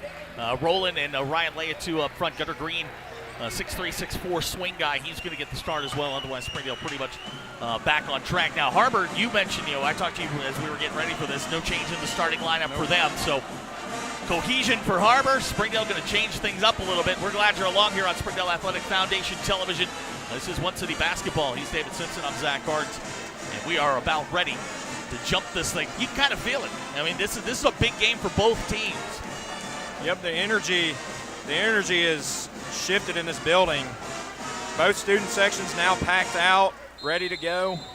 They were getting loud it was a little bit sleepy in the girls' game. Granted, it wasn't as full for that one. Har-Ber's going to win the tap, and we will start with Har-Ber basketball. Springdale going to go man-to-man here, and Har-Ber to set their offense. Got to watch. Here's Barry Washington on the lob. Orion's going to get a fingertip on that one. Springdale's going to get the turnover here, and I think they're going to look for Barry Washington. He had big games in both of these contests last year. Yep, he had 26 in our last outing against Heritage, but that was overshadowed by a 43 bomb by Sky Davenport. We're going to get a whistle and a foul. They're going to call a jump ball. Springdale's going to get possession of the basketball. Maybe the first little tweak we've seen here is that this Orion Leah to Barry Washington matchup is one to keep an eye on. Orion, 6'6", Barry's about 6'4.5", 6'5", something like that. And that's going to be a fun one to watch tonight. Both ultra athletic. Springdale with 12 to shoot. This is Taven Bledsaw. Bledsaw off the pick. Drives the basket, shot off the side of the rim, no good. Bari comes down with it. Har-Ber's got the basketball. And he's getting spotlighted by the student section. This used to be his house last year. Ryan Spencer with the first points of the ball game. Mid-range jumper's good. Har-Ber takes a quick 2-0 lead. He's got a great dribble pull-up. He's been big in these last several outings. Remember him as a freshman. Just a skinny little guy, but you saw the talent. Springdale down low, rolling Klein off the glass up and in. So Springdale's got their first two. Springdale going to push 94 feet. Xavier Sisavon Landry on the ball. Klein got good post position there, and there wasn't anything that the Wildcats could do to stop it. Spencer on the drive. Now check that. Hinsey. Sammy Hinsey. Nice little up and under move. And I didn't have this one being a high-scoring game. Thought it'd be a little bit more physical, but here we go. This is Sisavon Landry. Finds Taven Bledsaw on the wing. Bledsaw drives. Pulls up. Chipper on the way. Back iron. No good. Rolling Klein in there trying to get it. Whistle and a foul. It's going to go on Klein. That's going to be foul number 1 on him. Har-Ber will get the basketball here with 6:22 to go in the first quarter. Blue Crew's letting Bledsaw hear it early. Taven's been really, really good for Springdale. He's got a couple of 20-point games on his stat sheet already. Really, really athletic guy. Love his game. So Spencer, top of the key, guarded by Gunnar Green. Brown on the drive. Brown. Halfway down won't go. Ryan Leatu with the rebound. Here comes Springdale the other way. Sisavon Landry across the timeline. Jordan Brown's just an intangibles guy. He's the ultimate coachable player. Always crashing the glass, always giving 100% effort, both ends of the floor. Tried to connect on that backdoor cut. Bledsaw couldn't handle it. Another turnover for Springdale, and that's the kind of thing that Springdale can't do in this matchup here. Got to take care of the ball. The rate Har-Ber can score. Turnover is going to be at a premium here. And it's not just the way that Har-Ber can score, it's who can score. And that's pretty much everyone on the floor. Jordan Brown's not a natural scorer, but he'll clean it up in the paint. It's Brenner with the basket. They're going to give that one. They're going to call it a 2, I believe. Yeah, yep, he was inside. He's another guy that Brenner really needs to get going. He's seems to have lost a little bit of confidence. He needs to hopefully build that back up as we get to the second half of the round robin. Hinsey gets the block on Sisavon Landry. 5:23 to go here, first quarter. 6-2 our score. Springdale will inbound with 25 on the shot clock.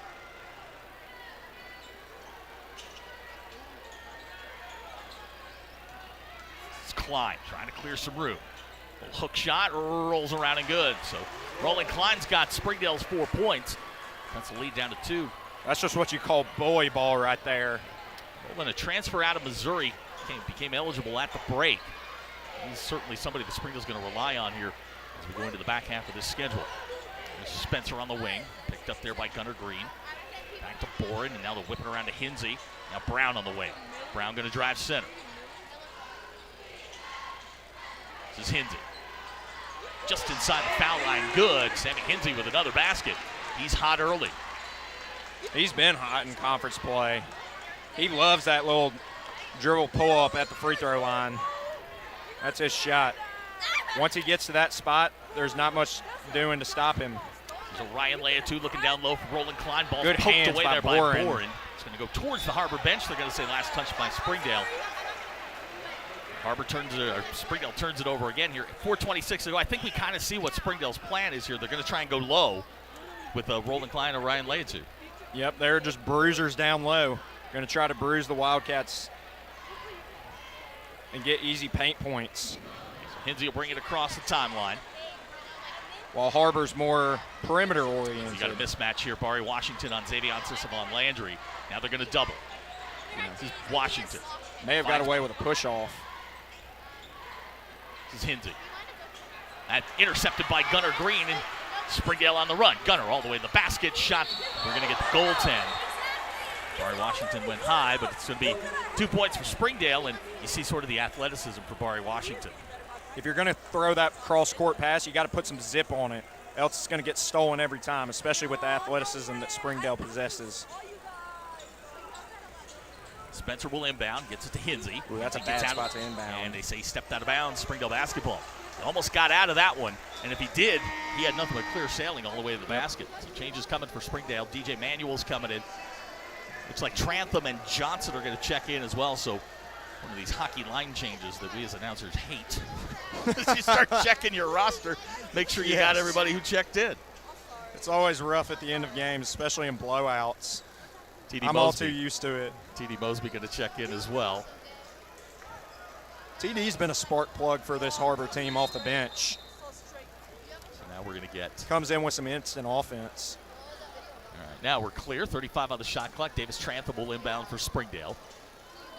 Trantham hit a couple of threes, if I'm not mistaken, against Bentonville. He's been one of those players that's been coming on. Doesn't get a ton of playing time, but you see him early here today. Here's Marco Johnson. Johnson finds Trantham backside. Back to DJ Manuel. There's DJ on the wing. Bounces off his foot right to Taven Bledsoe. Now Manuel. Springdale trying to get it inside, couldn't do it. And they'll reset here with 10 to shoot. 5 to shoot for Springdale. Here's Johnson. I don't think they realize they've got 1 second on the shot clock. Bledsoe, jumper halfway down, no good. Mosby with the rebound. Not a good possession by Springdale. Didn't touch inside the arc at all on that possession. You got to play inside out. This is Spencer. Spencer all the way to the basket. His shot blocked there, but they're going to get a whistle and a foul. Let's see who it's on. Ryan Spencer is always in attack mode. It's going to go on Leatu. That'll be his first. It'll be team foul number 2 for Springdale. It'll send Spencer to the line to shoot 2. Coach Steffenbaugh watching him down here in front of the Har-Ber bench. He was doing the the hip shake thing, trying to get that one to roll in. Man, I tell you what, he's entertaining.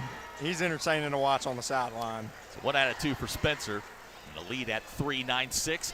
3:05 to go here in the first quarter. Look at Mosby hounding Marco Johnson.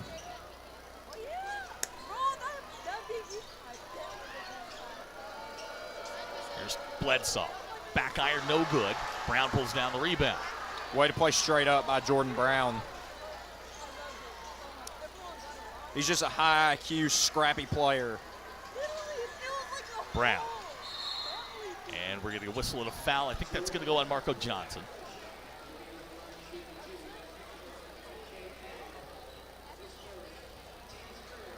Roland Klein's going to check back in for Springdale. Ryan Leatu is going to go take a seat. Foul does go on Johnson. That's his first. Check that. They're going to give that to DJ Manuel. That'll be his first. Har-Ber fans will remember DJ. He had the 96-yard interception return against Har-Ber back in the fall.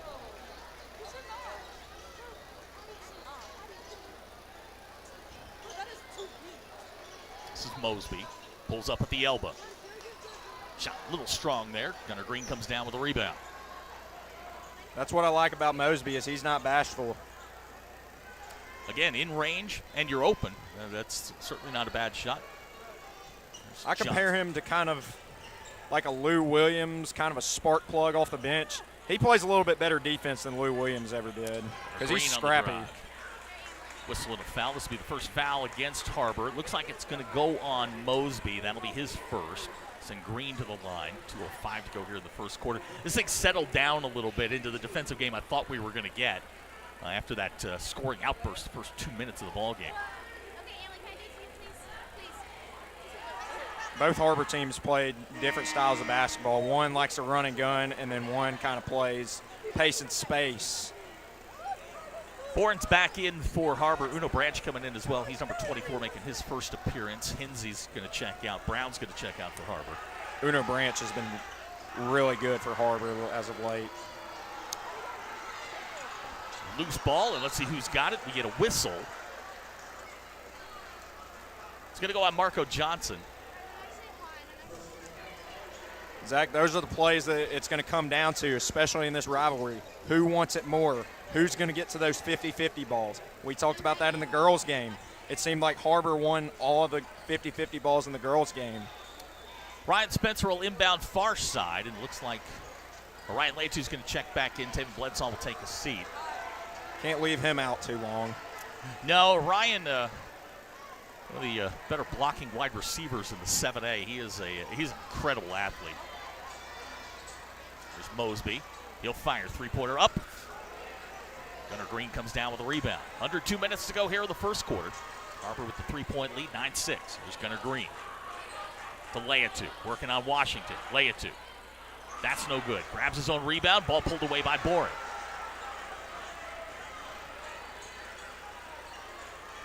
This is Spencer. Has it taken away by Green. Green on the run out. Can't get it to go. Good defense there by Boren not to foul. He got spooked. Here's Branch. Back to Boren. He'll fire. Three-pointer. Rims out. No good. Smallest guy on the floor. Mosby with a rebound. Finds Bari Washington. Bari now double team. Back to Mosby. Around to Spencer. Way to rotate by Springdale there. Under a minute to go. Spencer fires a three. Good. Ryan Spencer, his first three. Har-Ber lead goes up to 7 at 13-6. Got to get a hand up. That's too late on that closeout. That's too much daylight for a guy like Ryan Spencer. Marco Johnson. Leatu top of the key. Looking down low, rolling Klein. Rolling. Spins. Shot blocked away by Boren. Final 30 seconds of the first quarter. Shot clock's off.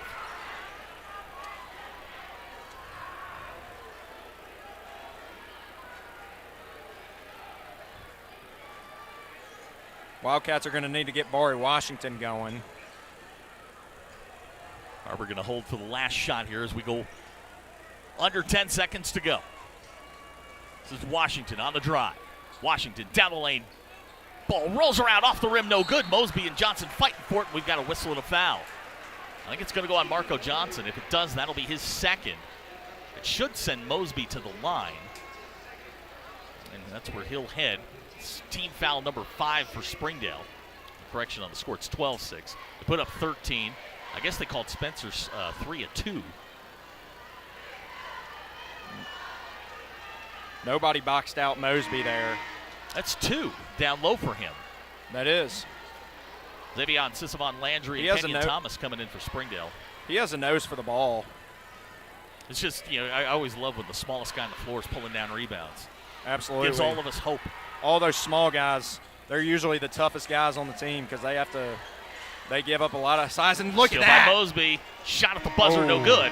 And that's how our first quarter will end. Our score after 1, Har-Ber 13, Springdale 6. We'll be right back. You are watching One City Basketball on Springdale Athletic Foundation Television. Accidents are never planned. But no matter how small, every emergency that involves a child is a big deal. It's everything. That's why we're here. Arkansas Children's Northwest offers the only pediatric emergency room in Northwest Arkansas with fast access, pediatric experts, and kid-sized care.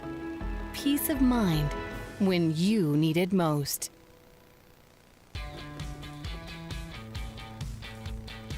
Goodbye, guessing. Hello, confidence. So long, stress. Hello, security. Farewell, running to the bank. Hello, banking from anywhere. Get a quick view of your balance, lock lost debit cards, and quickly deposit checks anywhere, anytime with the highly rated Arvest Go mobile app from Arvest Bank. Goodbye, limits. Hello, possibilities. Welcome back to Har-Ber as we start the second quarter. 7-point ball game, Har-Ber with the lead. Shooting's going to be an issue. Defense is going to be physical. We know that. Springdale already kind of in foul trouble here. Har-Ber's managed to avoid that. These are things that as the game goes on is going to be really, really important. Yep, like we talked about those 50-50 balls. Seems like Har-Ber's been playing with more of a sense of urgency than the Bulldogs right now. So out of the timeout, David Bledsoe's back in for Springdale. Xavier Sisavon Landry, Orion Leatu, Kenyon Thomas, and Roland Klein for the Bulldogs. For Har-Ber, it's Bari Washington. Hinsey's back in. T.D. Mosby going to stay on the floor. Brown and Boren, the 5 for the Wildcats. So we start the second quarter. It's a 7-point ball game, and we're going to get a whistle and a foul. It's going to go on Bledsoe. He doesn't like the call at all. That's going to be Taven's first. The texts are flying into the broadcast position. Shout out to Derek Moore, defensive line coach at Springdale, watching here in town. And Zach Clark, the head coach at Searcy, former Springdale football coach. He's watching down south. Glad to have you all along here on Springdale Athletic Foundation Television. Searcy's not too far from where I'm from. Really? Actually closer to where I'm from. I'm from Memphis, Tennessee, just Nice. across the river. Hinsey's basket gives Har-Ber their largest lead in the ballgame at 15-6. Here's Sisavon Landry with it. Rolling Klein, top of the key, looking for Orion down low. Can't find him. Now they're looking again. Here's Orion. Nice catch. Basket's no good. Whistle foul. You'll notice that Har-Ber's been fronting the post, especially with Leotu and Klein. They've been fronting the post every time. Boren picks up his first, team foul number 1. Orion will go to the line. He'll shoot 2. Springdale hadn't scored in a while. No. 6-0 run right now by Har-Ber. Orion breaks that. And like I was saying, with the matchups that they've got on Leotu and Klein, you know, Har-Ber gives up a little bit of size against those guys, so they kind of have to front the post, because if you play from behind, they can just shoot right over you, and it's nothing you can do about it. 1 out of 2 for Orion. Lead down to 8 at 15-7. Just underway here, second quarter. This is Hinsey with the basketball. To Mosby, down the lane. That shot knocked away by Kenyon Thomas. Scramble on the floor. Springdale's got the basketball. How about that hustle by Sisavon Landry? Xavion's scrappy. He's one of the few players on this roster who was on that team last year. Woo! Nice little crossover. Can't get it to go. Who comes away with the rebound? Who else? T.D. Mosby. That hesitation was nasty. This is Board with it on the wing. Kenyon Thomas picks him up. Now Barry Washington. No, T.D. Mosby. Finds Brown in the corner. Open 3. That's typically not Jordan Brown's game. And you see there, Xavion was face guarding Barry. Barry's probably the most dangerous player, but yes, the one thing you can do, we talked about it in the girls' game, can't leave open shots. I mean, these players are good enough. They're going to find you. They're going to get you open shots. There's Orion top of the key looking for Klein down low. That's the thing with Har-Ber is that if you shut down Barry, you still got other weapons. You got Ryan Spencer, you got Sammy Hinsey, and you got Boren. I mentioned Spencer. He checks back in. Checking in for the first time for Springdale, Javion Phillips. He's number 2. Springdale going to go a little bit smaller here. Orion will move to that 5 spot. Sisavon Landry trying to get the inbound. Finds Orion top of the key. Springdale with a fresh 35, so plenty of time on the shot clock. Sisavon Landry, directed traffic, finds Javion on the wing. Kenyon Thomas finds Taven Bledsaw, back to Sisavon Landry. He drives. Here's Taven. 10 to shoot for Springdale. Thomas. Landry. Xavion, his first 2 points of the ballgame. Baseline jumper. Beautiful possession by the Bulldogs. Just drive and kick, being patient, find an open look. 5:40 to go here in the first half. There's a near turnover and a turnover. Nice play there by Xavion Sisavon Landry to take that one away. And he's fired up, rightfully so. He is the heart and soul. He's kind of the engine for this team. And he got off to a slow start in conference play, but he's really picked it up here in the last couple of weeks. We got a timeout, Har-Ber. 5:37 to go in the half. Har-Ber leads by 6. We'll be right back. You're watching the battle for Springdale on Springdale Athletic.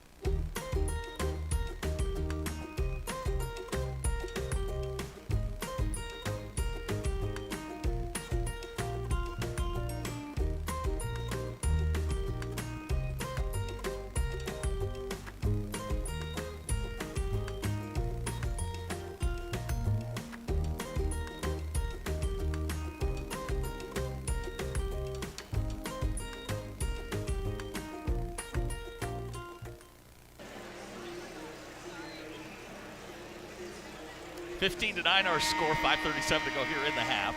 He's David Simpson. I'm Zach Arns. Glad to have you along here on Springdale Athletic Foundation Television. I think we're getting the physical game we thought we were going to get. You know, it's going to be a grind. You know, Coach Neffenbaugh likes to play those games in the 40s if he can, especially in this rivalry. We've seen some, I wouldn't call it ugly, but we've seen some defensive basketball, and nice catch by Orion. Yeah. And you know what's crazy is, you know, Coach Scott was the lead assistant for this Har-Ber team last year. Barry Washington definitely hadn't nicely. been ugly. It's just been both teams have been kind of cold out of the gate. Hinsey across the timeline, finds Boren on the wing. His 3 on the way, back iron, no good. Brown pulls down the rebound, finds Boren on the baseline. Reverse layups up and good, and the foul. That's just Jordan Brown playing blue-collar basketball, like I've been saying all night. Foul goes on Taven Bledsoe. That's going to be his second. Free throw's no good. Ball batted around. Orion comes down with it.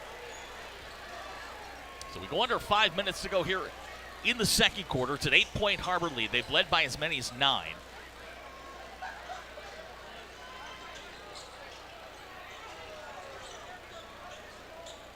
This is Kenyon Thomas. Springdale really kind of forced out, I think, a lot farther than I think Coach Scott really wants them to. Here's Xavier.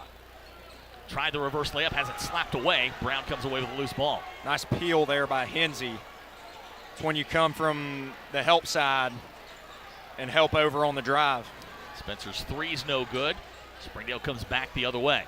Har-Ber's done a nice job clogging the middle.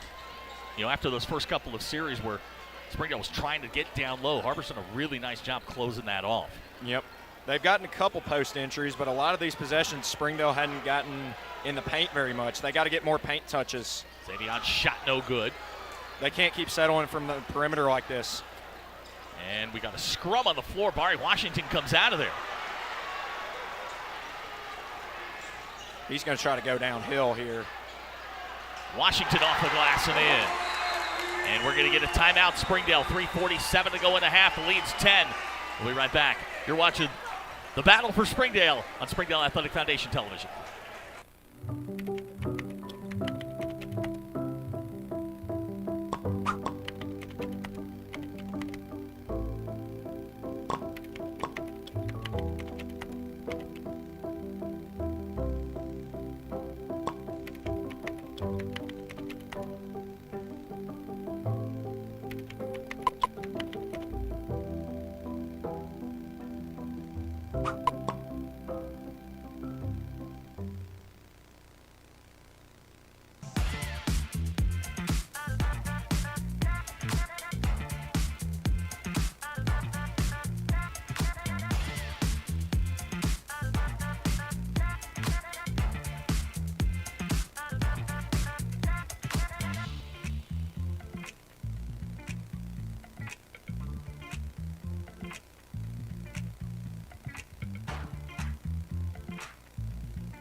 Welcome back to Wildcat Arena, campus Har-Ber High School. 19-9 our score. You kind of see what we've been talking about here. I mean, Har-Ber is really explosive, especially off the bounce. They're really good getting downhill and getting to the glass. Got several guys that can get downhill, like you said. 4 of the 5 guys, elite explosiveness. Springdale making some Just changes great here. penetrators. Fred Hudson's checked in for Springdale. He's number 11. He's got the ball right now. DJ Manuel back in for Springdale. Springdale looking for a little bit more explosiveness and ball handling. Yeah. Springdale's got to keep driving and kicking, getting 1 foot in the paint. They're not really making Har-Ber work on defense. This is Kenyon Thomas back to Hudson. Looks down low for Bledsoe. There you go. And a whistle and a foul. I think that one's going to go on Hensey. That was the right call. That is going to be Hensey's second.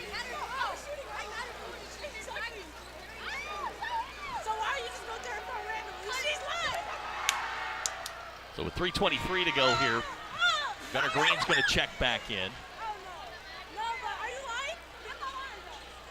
Second free throw upcoming for Taven Bledsoe. Taven's first points tonight in his return to Wildcat Arena. Can't get the second one. Washington with a rebound. Springdale going to go a little 1-3-1 here, something they don't do very often. Nope. Here's Washington. Hensey, he'll fire the three. That's going to be short. Bledsoe with the rebound. Kind of rushed that one a little bit. Yep.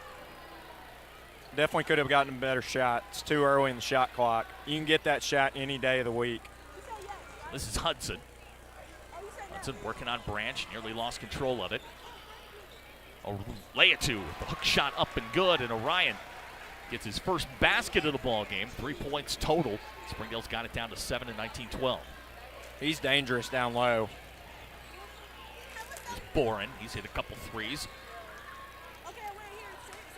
One's going to go up and over the backboard. Last touch there by Orion, and it'll be Har-Ber basketball here with 2:30 to go.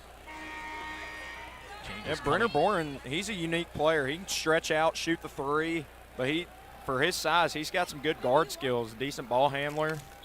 Ryan Spencer checks back in for Har-Ber. 35 on the shot clock. This is Washington. Washington drives baseline, whistle foul. It's going to go on Hudson. That'll be his first. He's playing with intensity, though. He's trying to make Bari work, and I like that. So they reset the shot clock. 2:23 to go in the ball game. That's Hinsey with it. Now Washington back to Hinsey. Hinsey finds Washington again. Three-pointer on the way. That's good. So Bari Washington hits the three-point basket. He's got 5 here in the first half, and the lead back to 10 at 22-12. Right there, Springdale helped a little bit too. They were a little bit too deep in help coverage. Made that closeout a little bit late. We're going to say Springdale basketball. Looks like Hinsey may have gotten a hand on that one, fingertip. They've made the entry passes really, really difficult, Har-Ber has. Like Springdale's trying to get it down on the block, and the entry passes are really, really difficult for Springdale, so you find them dribbling around the perimeter. David Bledsaw's back in for Springdale. The only way they found success is just, exploiting a smaller matchup and just throwing it over the top when Har-Ber fronts the post. Under 2 minutes to go here in the first half. It's 10-point Har-Ber lead. Green fires a three. Too long, no good. Washington with the rebound. He's starting to assert himself, at least on the defensive end. The 5 points, you'll get more from him. Here's Spencer. He came in. That's butter every time. Ryan Spencer with another basket. He's got 8. The lead at 12 at 24-12. Here's DJ Manuel. Got Brown in the air. His shot off the glass and in. Good fake by Manuel. That's exactly what Springdale needs to keep doing. That ball poked away there by Manuel. Hinsey picks it up. Finds Spencer. Far side, open three. So the lead's now 13. Har-Ber's largest lead of the ball game. As we get close to under a minute to go here in the first half.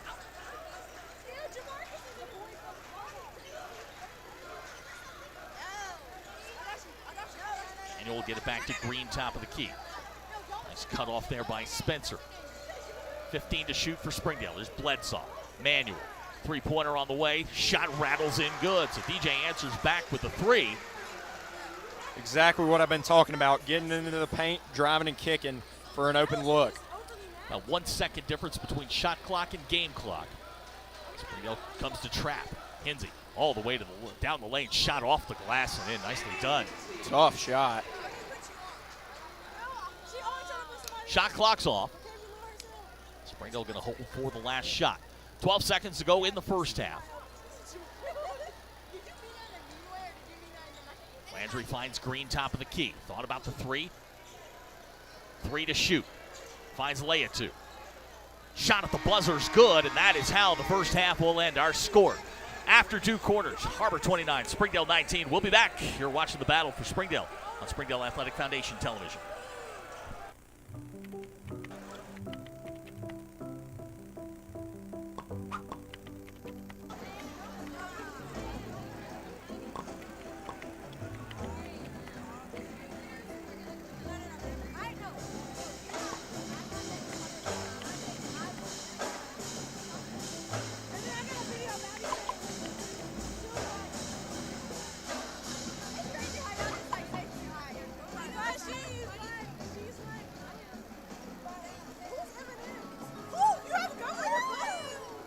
Ozarks Go from Ozarks Electric Cooperative is leading the fiber revolution. Connecting the divide with high-speed broadband access to close that gap. From cloud to cloud, post to post, from downtown to way out of town, to connect our customers to a world of blazing speed and access to absolutely everywhere. It's our customers connected.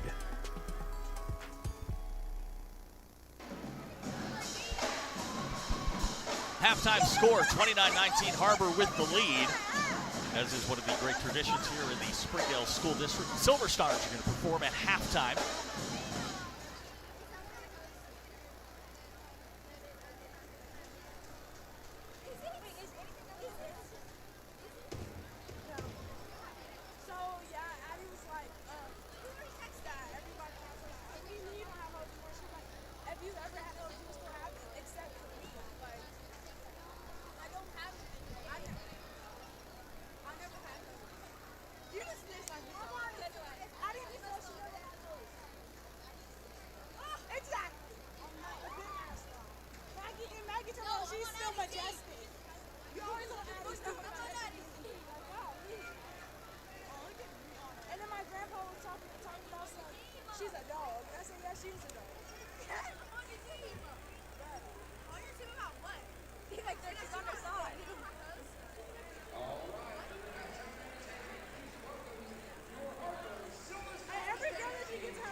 Goodbye, paperwork.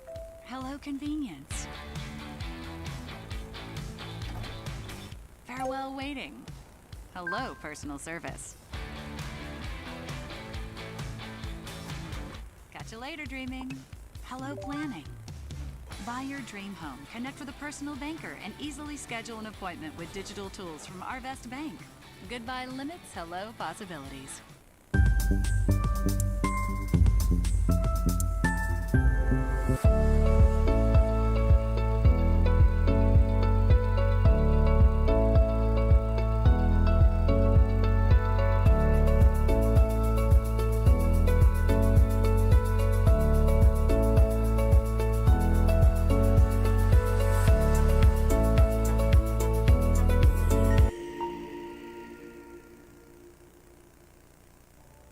I'm Jason Jones, principal at Springdale High School. Thank you for making an investment into the future of athletics in our community of Springdale. We support the Springdale Athletic Foundation because they care about our student athletes. Thank you for supporting the Fuel and Feet program. I am Paul Gree, principal at Har-Ber High School. Without your help, this program would not be possible. I support the Springdale Athletic Foundation.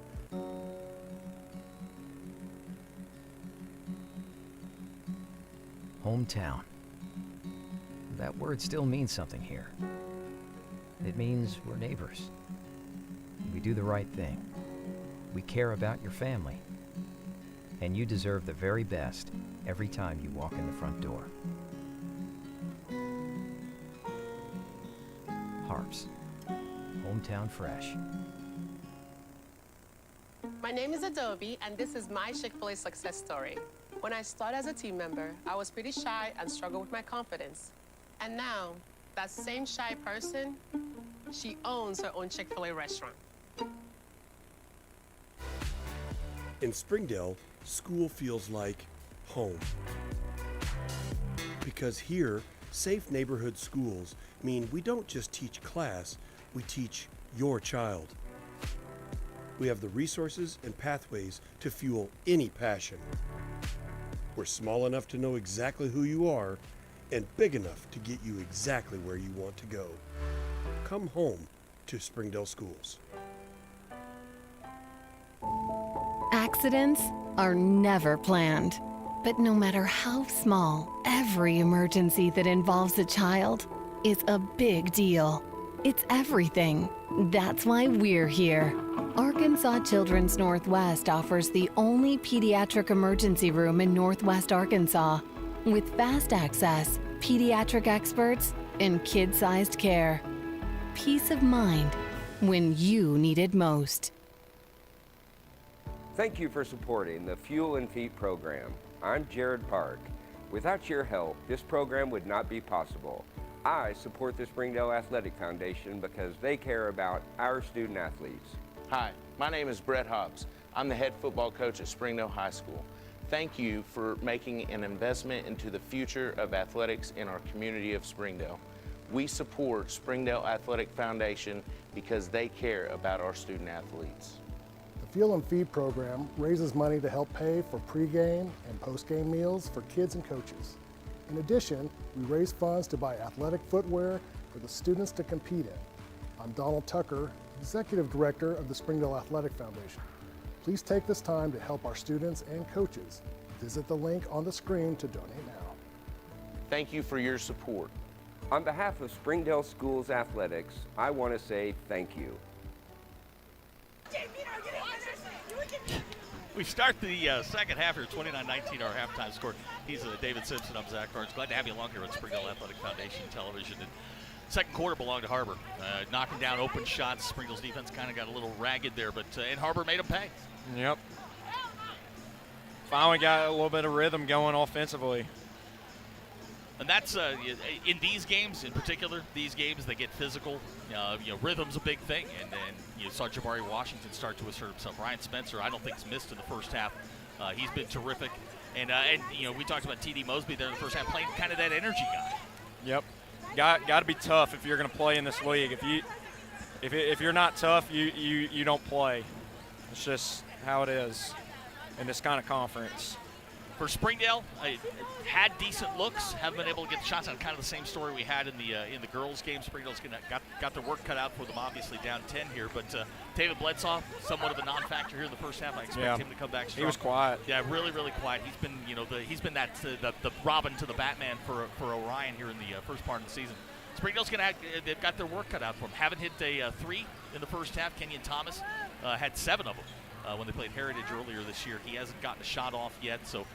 It's going to be interesting to see what Springdale does change coming out of the timeout for Springdale. DJ Manuel is going to start the second half along with Gunnar Green, David Bledsoe, Xavier Sismon-Landry, and Orion Leatu. Looks like Coach Deffenbaugh is going to send out the original starting 5. Barry Washington, it'll be Boren, Brown, Hinsey, and Spencer. So here we go. Springdale will have the basketball to start. Glad to have you along here on Springdale Athletic Foundation Television. We're going to do this again in a month over at Bulldog Arena. It'll be the final game of the 26th regular season in conference play. Springdale will start with it. Gunnar Green fires at DJ Manuel, back to Xavier Sismon-Landry. And this is kind of what we saw in the first half. Springdale just can't get the ball inside. Yep, there it is, though. Leatu was working for it. He and Boren were just battling for position there. I think if you're Har-Ber, you take that shot with Orion's body movement taking him away. Here's Hinsey. Basket's good. So Har-Ber starts off exactly where they left off there in the first half. It's now a 12-point ball game at 31-19. You definitely take that shot if you're Har-Ber. I mean, those dribble pull-ups by Hinsey and Spencer, that's their bread and butter. There's a turnover by Springdale. Boren comes away with it. Lazy pass, you can't have it. Brown all the way to the basket and good. So a quick 4 points for Har-Ber. They push their lead out to 14, largest of the ball game.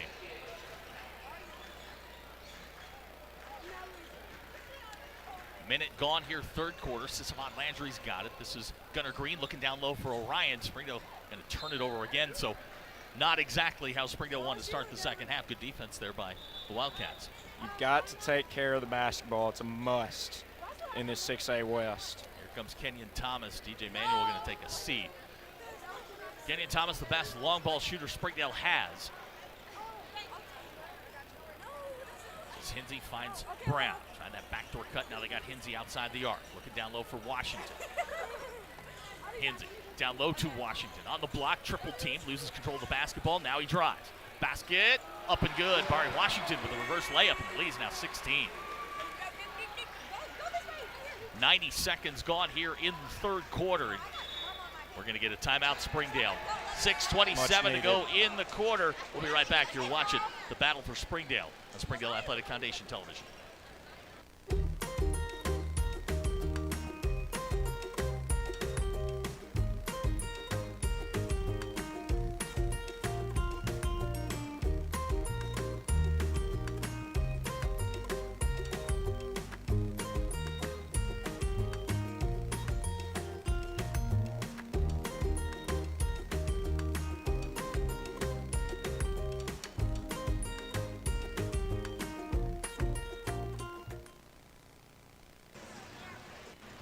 (35-19) our score. 6:27 to go here in the third quarter, and Har-Ber's come out sharp here in the third quarter. They put 6 quick points on the board, taking a 10-point lead, push to 16. Yep, they've been playing pretty basketball right now, running those lanes pretty well. And Springdale just doing a poor job of taking care of the ball in the second half. Just errant passes, lazy passes. Gotta clean that up if you want to come back in this game. Here's Green. Now Sisavon Landry. We just keep seeing this. Har-Ber just keeps pushing them further and further out. Here's Leatu, spin move. High arcing hook shots up and good. So Orion gets Springdale's first points of the second half. That's the lead down to 14. His scoring arsenal down low is impressive. Orion, we're not sure which sport is his best. Is it football, is it basketball? He's a dynamic athlete. Brown with a driving layup beats Gunnar Green off the dribble, and he's back to 16 at 37-21. Crafty finish there by Brown. Still again trying to get it down low to Orion. They get it to him. Orion off the glass and in. So Springdale's found a little something down low with Orion Leatu. I'll tell you what, Leatu's been a spark down there. He's battling for position, and Bourne's not making it easy on him. I mean, that was pretty good defense there. Just Leatu just too much to handle in the paint. He just wanted it more. Brown with the basketball finds Bourne on the wing. That pass a little high. Nice save there by Washington to Spencer. Now Hinsey top of the key. You saw Springdale was fronting the post there. Washington. That's going to be a And charge. offensive foul. Ryan Leatu making his presence known here in the third quarter, draws the charge. Drawing charges is a lost art. It's you gotta have a lot of guts standing there when a guy like Barry Washington's bearing down on you. Marco Johnson's gonna check in for Gunnar Green.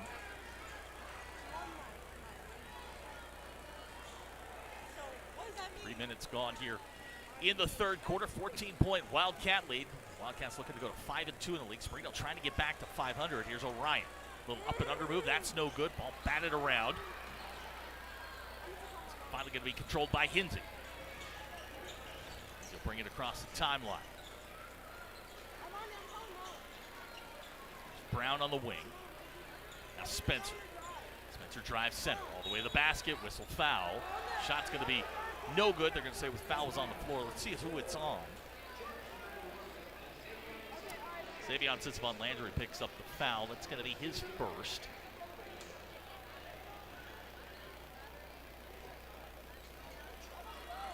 Here's Washington. He'll fire the three-pointer. That's a little too strong. Tatum Bledsoe tracks it down. He's been quiet tonight, too. Yeah, the stars tonight are not the guys you thought you might get. Here's Bledsoe with a rebound. Bledsoe. Can't get it to go. Ball's going to be batted around. It's going to be Springdale basketball. Orion and Taven frustrated. Here comes Roland Klein into the ball game. Leatu's going to take a seat. Here comes that guy, T.D. Mosby. Ball of energy for Har-Ber in the first half. Uno Branch going to check in as well. Mr. Instant Offense and Mr. Do Something. I love TD's game. Just high energy guy. He busts his tail off every game. Landry to inbound. Not many people in this state play harder than he does.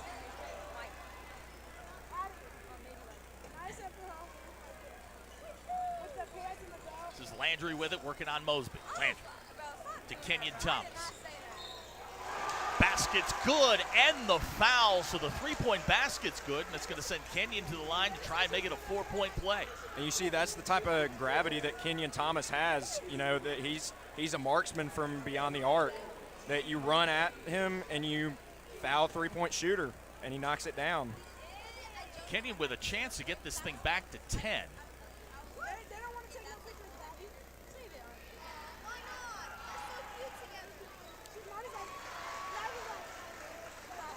So it's 37-27. We are halfway home here in the third quarter. Springdale going to go a little 2-2-1 here. They're going to have to do something to disrupt this Har-Ber offense. Yes. Mosby. That's Washington. They're staying active and extending their zone a little bit. Nice play there by Brown. He's got 6 all here in the third quarter. But you can't leave the paint alone. Here's Bledsoe. Bledsoe working on Brown. Spins baseline. Good defense there by Brown to cut him off.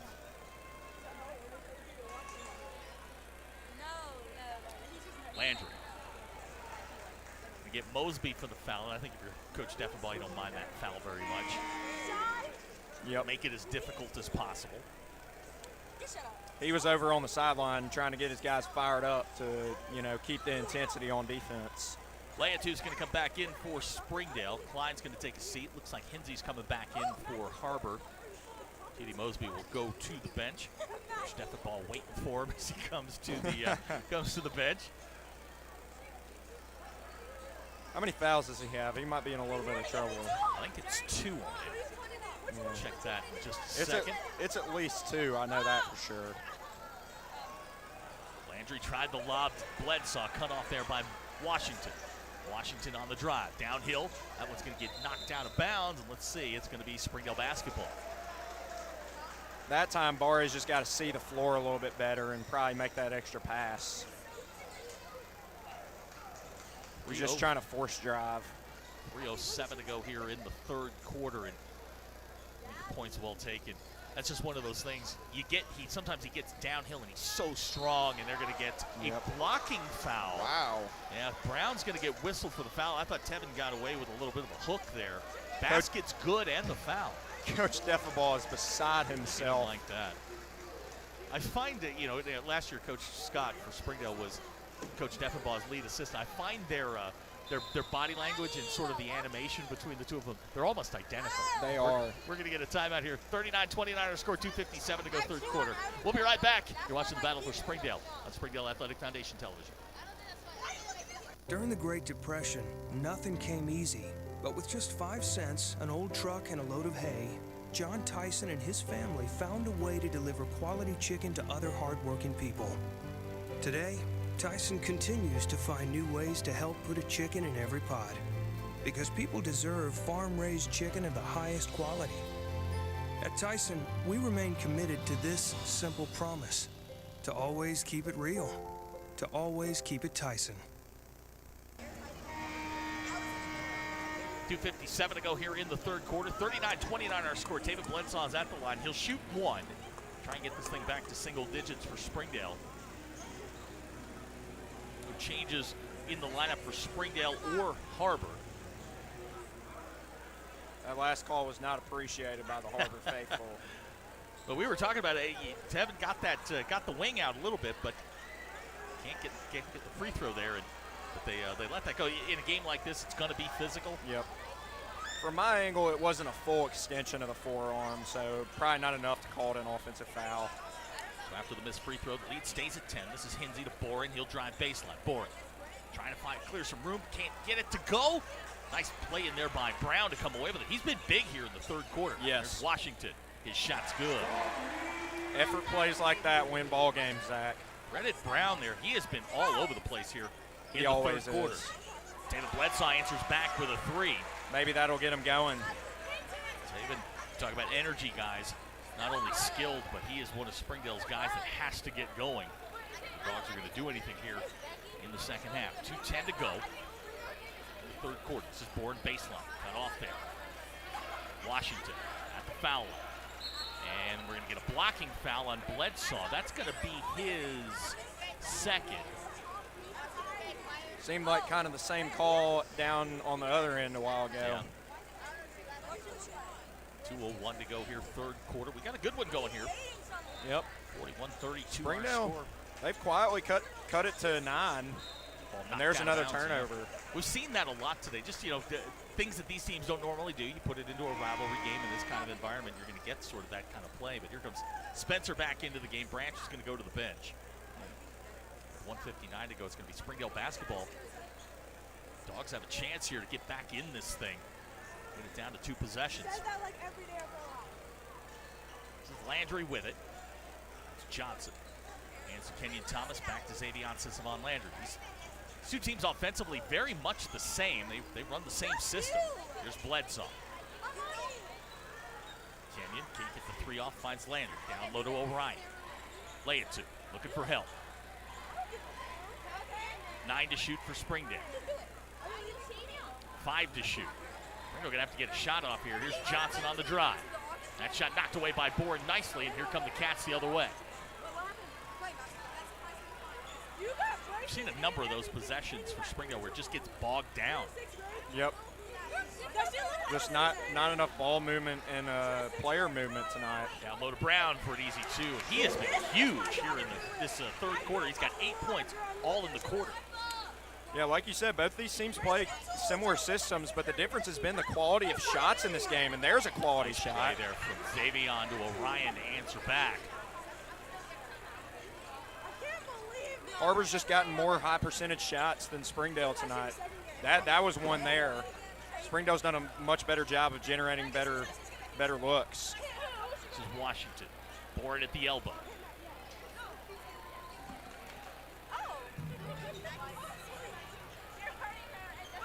.12 to shoot for Har-Ber. Washington down the lane, drops it to Brown. His shot off the glass, no good. Battle for the rebound. Taylor Bledsoe comes down with it. 20 seconds to go in the quarter. Shot clock's off. Springdale can hold for the last shot. Can cut it to a 2-possession game with a triple. 10 on the game clock. Here's Xavion. Finds Johnson in the corner. 3-pointers on the way. That side of the rim, no good. Brown with a rebound. 3 seconds, 2 seconds. Shot at the buzzer is going to come up short. And that is how the third quarter will end. Our score after 3. Har-Ber 43, Springdale 34. David and I will be right back. You are watching the battle for Springdale on Springdale Athletic Foundation Television. Sometimes a dream car has nothing to do with horsepower or performance. My dream car is the one that gets me to my job every day. The one that lets me help a friend in need. I didn't think I had the credit. My credit score wasn't that good. But CarMart believed in me. They believed in me. My dream car? A 2016 Nissan Sentra. What's yours? America's CarMart. You keep the dream, and we'll keep you on the road.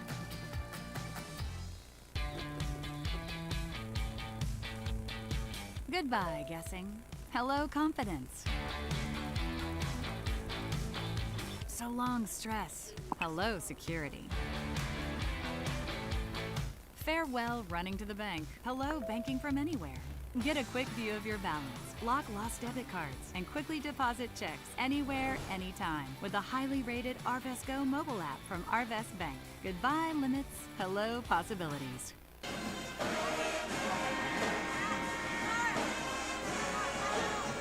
We start the fourth quarter, 43-34 our score. He's David Simpson, voice of the Wildcats. I'm Zach Harns, voice of the Bulldogs. Glad to have you along here on Springdale Athletic Foundation Television. I think we're getting what we thought we were going to get, which is a close game that goes into the fourth quarter. Yep, Springdale has slowly but surely chipped away at this lead. They've taken better care of the ball in the second half. They've stepped up their defense. They're being physical. Bourne on the wing, drive center. Nice little up and under move, can't get it to go. Ball goes out of bounds. They're going to say Har-Ber basketball. May have made that a little bit too difficult. He came up smiling. He may have made that one a little bit more difficult than it had to be. He's an impressive guy. I mean, physically. He is. And he's got a really nice touch from the outside. Yes. Very unique player. 24 on the shot clock for the Wildcats. 7:49 to go here in the ball game. But a very useful player in this day and age. A stretch big like him, very useful. This is Hinsey with it. Down low to Washington. Feels like Jabari's going to touch the ball a lot here in the fourth quarter. Washington. Yep, he's the trying to roll up closer. and under. His shot side of the rim, no good. Orion Leatu pulls down the rebound, and then a battle for it. I think they're going to get Jabari for the foul. They do. Now that's his third. It's team foul number 1. That's just an effort play, but, you know, especially when you already have 2 fouls, you got to try to eliminate that a little bit. Sometimes discretion the better part of valor in those situations. Exactly. Springdale with the basketball here, down by 9. Here's DJ Manuel, open 3. Man, that's Bledsoe a great high look. for the rebound. Basket's good, and the foul. David Bledsoe. Maybe he hurt us. Maybe that's why he's coming alive now. David going to go to the line, missed his last free throw opportunity. Looking to cut this lead down to a 6-point ball game. David, a good free throw shooter, knocks that one down, and it's a 6-point ball game with 7:18 to go. No announcer jinx that time. This is Hinsey with the basketball, pressing the backcourt by DJ Manuel. He gets out of there, now with numbers. Has it poked away, and that's going to go into the Har-Ber bench. Springdale basketball, so starting to see a little bit of what Springdale went through in the first half with the turnovers. Yep, Har-Ber now not taking care of the basketball. But credit Springdale's defense for forcing some of those turnovers. Coach Steffenbach going to go for another ball handler here. Uno Branch checks in. Coming from behind, especially if you're playing pickup, that's one of those situations where you got to call Wolf. Just about a minute gone here in the fourth quarter. It's a 6-point ball game. Leatu, top of the key. Down low, David Bledsoe has it poked away. He'll go get it. DJ. Back to Bledsoe. Bledsoe with the spin. Has it knocked away nicely there. It's going to go out of bounds. It'll be Springdale basketball with 17 to shoot. Taven may have had a good look at that 3 there. I thought he was going to take it. I thought he was too. He's a good shooter, period, but really good from beyond the arc. There's Leatu back to Sisavon Landry, and Springdale start again here. 10 to shoot for Springdale. They better get busy. Here's Landry. Finds DJ on the wing. Down low, Taven. Bledsoe. Little jump stop. No good. Bledsoe rebound, whistle, foul. It's going to go on Brown, so they're going to send Taven back to the line. He's gotten very active here in the fourth quarter. Man, he has come alive. Taven's got 9 in the ball game. He's just outworking the Wildcats on the glass right now. He is, he's 6'4", but he is super athletic. That rebound, foul shot, no good. Taven, an excellent free throw shooter. Just having an off night tonight from the line. He plays a lot bigger than 6'4". Second free throw short. Looked like he got a little up in his, got in his head a little bit. Yep. Short arm that one, and the lead stays at 6 with 6:25 to go. He's been using up all his energy, grabbing all those offensive rebounds. Here's Hinsey all the way to the basket. Whistle, foul. I like that little slow step there from Hinsey. DJ Manuel going to pick up his second personal foul. DJ getting an extended run today. Yes, he is. He hasn't played a ton here in the first half of the conference season as Hinsey will go to the line. First one's up and good. Hinsey's got 11 in the ball game to match his number. Free throws, turnovers going to be super important here as we go through this fourth quarter. His dad is my professor. So both free throws are good. We got a timeout. Har-Ber, 6:19 to go in the ball game. It's an 8-point Har-Ber lead. We'll be right back. You're watching the battle for Springdale on Springdale Athletic Foundation Television.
2:19 to go in the ball game.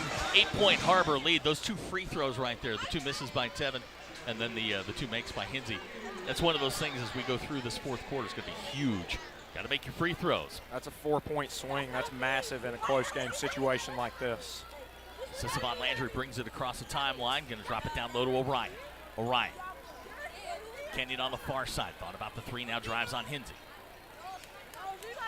There's Bledsoe trying to drive baseline. Spencer cut him off. They're going to call him for the foul. It's going to be Spencer's second. It's team foul number 4, also something to keep an eye on here. 14 fouls here, 1 more, and Springdale goes into the bonus for the entirety of the fourth quarter. Yeah, me personally, I don't like this new quarter bonus rule. I'm not a fan of it. I like the single bonus into the double bonus. So Savon Landry with a driving layup, cuts it back to 6. 45-39, 5:45 to go in the ballgame. There's Washington. Washington, pull it back out, working on Bledsoe. Here's Brown at the elbow. Back to Hinsey. 15 to shoot for the Wildcats.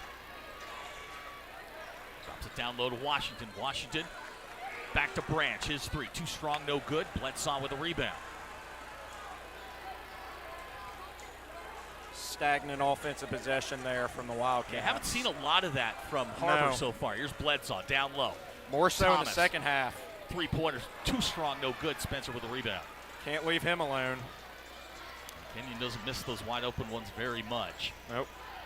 3 minutes gone here in the fourth quarter. It's a 6-point ball game. This is Hinsey. Hinsey guarded by DJ Manuel. Hinsey pulls up, jumper short. Grabs his own rebound. That's short. Now a fight for it. Let's see who comes away with it. It's Kenyon Thomas. He probably could have come down with it and then went back up. They rushed maybe just a little bit. One extra pump fake. We're going to get a timeout. Springdale, 4:38 to go in the ball game. We got a good one. You're watching the battle for Springdale on Springdale Athletic Foundation Television.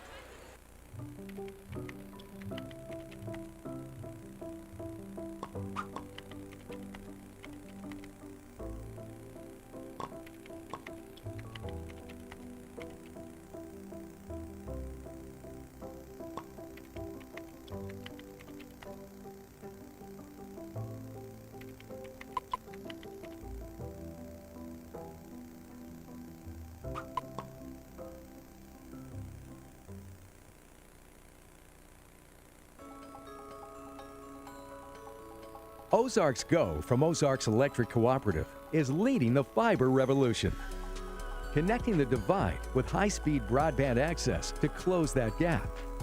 From cloud to cloud, post to post, from downtown to way out of town, to connect our customers to a world of blazing speed and access to absolutely everywhere. It's our customers connected.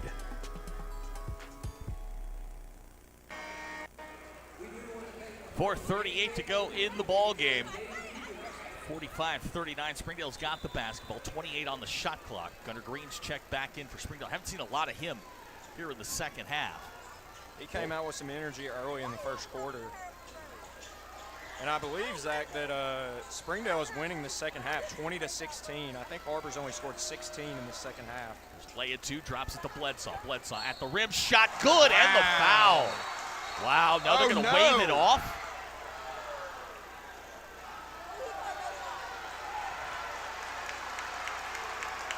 The foul goes on Brown. The official furthest away from the call waved it off. That's crazy to me. So what it's going to wind up with is 2 foul shots for Tevin Bledsoe because now Har-Ber's in the bonus. Yep. Having a tough night at the line He tonight. still goes to the stripe anyway. 4:21 to go in the ball game. He'll get the first. These are absolutely crucial. Free throws win and lose you ball games. Second shot upcoming for Bledsoe. He's got 10 in the ball game. He's going to make this a 4-point game, and he does. So we got what we thought we were going to, which is a tough, physical, tight game. Yep. This rivalry is never without drama. I can tell you that, and this is really my first year being around it. Just watched some film of it in the past years. We're coming up on the halfway point here in the quarter. That ball knocked away from Washington. Washington working on Green. Washington, strong move, whistle, foul. It's going to send Washington to the line. He's going to shoot 2. It'll be second team foul on Springdale. It's Gunnar Green's first personal. Larry Washington's still struggling to find his rhythm offensively. Jabari tonight 10 points in the ball game. First free throw rattles out, no good. He'll get a second. Well, early on, we saw Springdale go big and try and force the ball inside. They're forcing the ball inside. Yeah. It's just Bledsoe and Leatu right now. As Jabari Washington gets the second. So lead back to 5 at 46-41.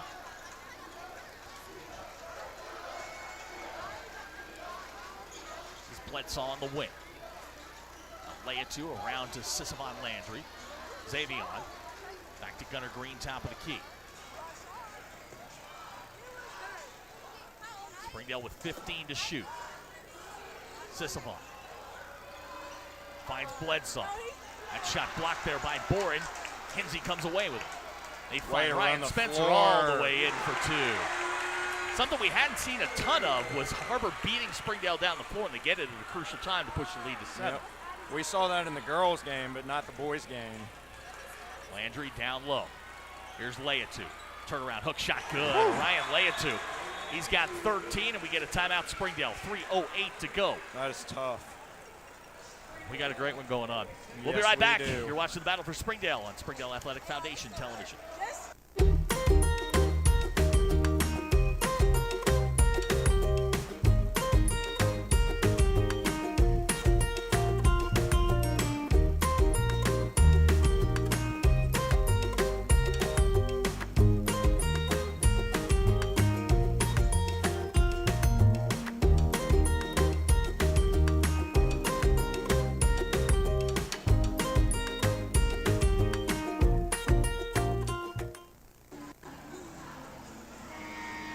To go in the ballgame. He's David Simpson. I'm Zach Barnes. Glad to have you along here on Springdale Athletic Foundation Television. 5-point ball game. It was 10 at the break. Springdale's played better here in the second half. Har-Ber's done just enough to kind of keep them at arm's distance. Yep, this is the closest the Bulldogs have been since the first quarter. I believe they were down 5 or 7 in the first quarter, and they haven't gotten it to a single digit or a single possession game, I should say. Har-Ber's led by as many as 16. Brown lost control of the basketball. Bledsoe comes away with it. Huge 3 on turnover. 2. Gunnar Green to Bledsoe. Nice pass. Easy 2. That's beautiful. That is fast break 101 right there. 3-point ball game with 2:42 to go. Both student sections on their feet, as they should be. This has been a good one, a fun one. Kinsey with the basketball, working on Landry. This is Washington. Pull-up jumper's no good. Rebound high. Spencer comes away with it. Trying to find some room. Has it poked away there by Bledsoe. And let's see what the call is. It's going to be a timeout. Coach Deffenbaugh gets the timeout. We're going to hold it here for just a second. We're going to talk about this one. 2:19 to go. That's a crucial play right there. Yes. Har-Ber able to keep possession. Springdale swatting at the basketball. You're able to hold possession here. Every possession right now for the next 2:19 is going to be crucial. They had him trapped, but Spencer was just fighting, and he was able to draw the foul as Bledsoe reached in, and Taven fouled him a little too much. And you love the sportsmanship down there, you know, former teammates. Yeah, helping each other up. It's been it's been chippy at times. It's been physical most of the night. But we're heading for a finish, I think, that both you and I expected here. These are two teams. Look, Springdale's fighting for its postseason life right now. Yes. You fall, at 3 and 4. You go to 3 and 5 here. It could get a little dicey. Har-Ber trying to stay in the race for that 2, 3, 4 seed. It's going to be interesting here the next 2:19. Yeah, Har-Ber right now I think is sitting at the 3 spot right now because I believe Bentonville West won last night. I think they played Bentonville West Heritage. won tonight, for sure. Just got a text that they had won their ball game. Both girls and boys beat Southside. So Har-Ber's going to be sitting at Fayetteville 6-0, Bentonville 5-2.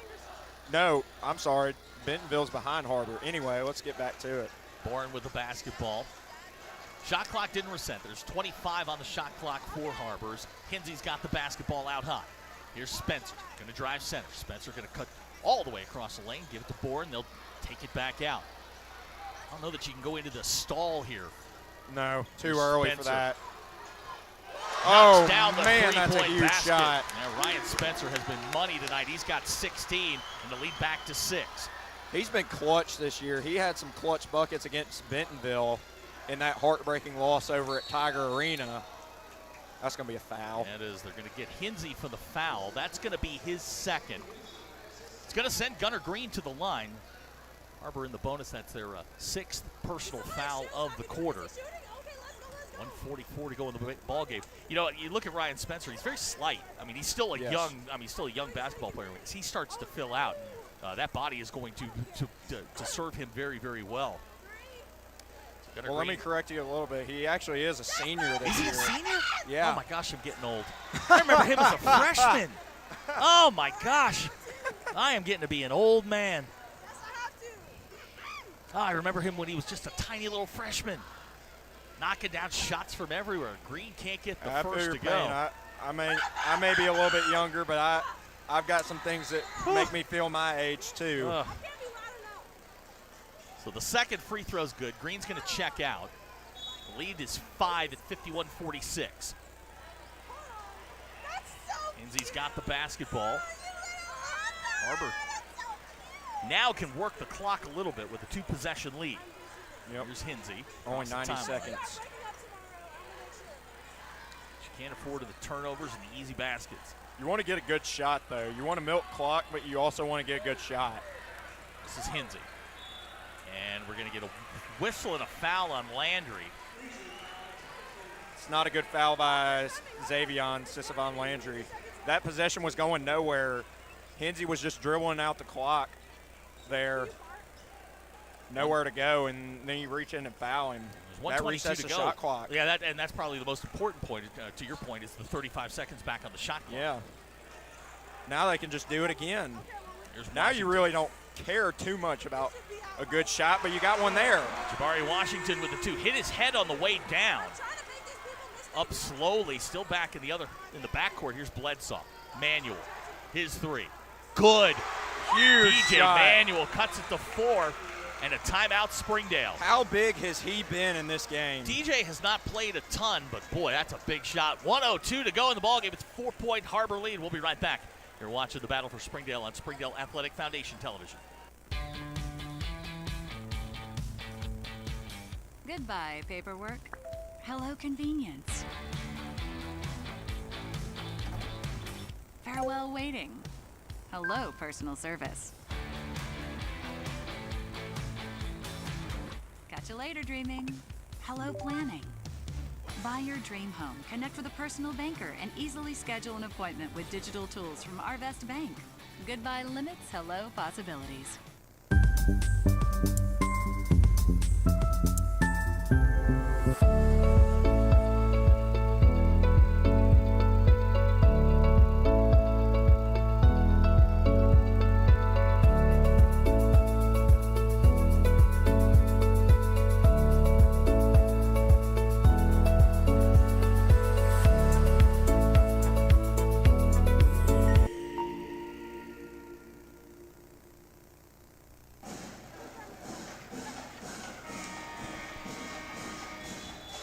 .02 to go in the ballgame. It's a 4-point game. Huge shot there by DJ Manuel to cut it from 7 to 4. And now if you're Har-Ber, you just got to take care of the basketball. Yep. Take care of the basketball. Take your time. But also, especially now that it's a 4-point game, like I said earlier, you want to get a good shot. You can't afford to get a bad shot here. Spencer with it. He'll come across the timeline. To Hinsey. Oh, Pass dangerous nearly intercepted pass. and intercepted. Right to Ryan Spencer. Springdale nearly came away with that one. We'll get a whistle and a foul. Har-Ber caught a break there. That was a very dangerous pass by Sammy Hinsey. Yeah, Manuel almost got his hands on that one. With 44.4 seconds to go, Har-Ber's going to inbound near side. It resets the shot clock. 9-second difference between game clock and shot clock. Springdale's going to have to foul. Yep. They're going to bring the trap. Oh! Manuel comes away with it. Springdale's got the basketball. Landry. Shot no good. Big rebound there by Spencer. He forced that. He probably didn't need to. This is Spencer to Washington. Washington going to back it out to Hinsey. And they're going to foul Hinsey with 21.4 seconds to go right there. Springdale had their opportunity, couldn't convert. And now with a couple of free throws here, Hinsey can put this one away.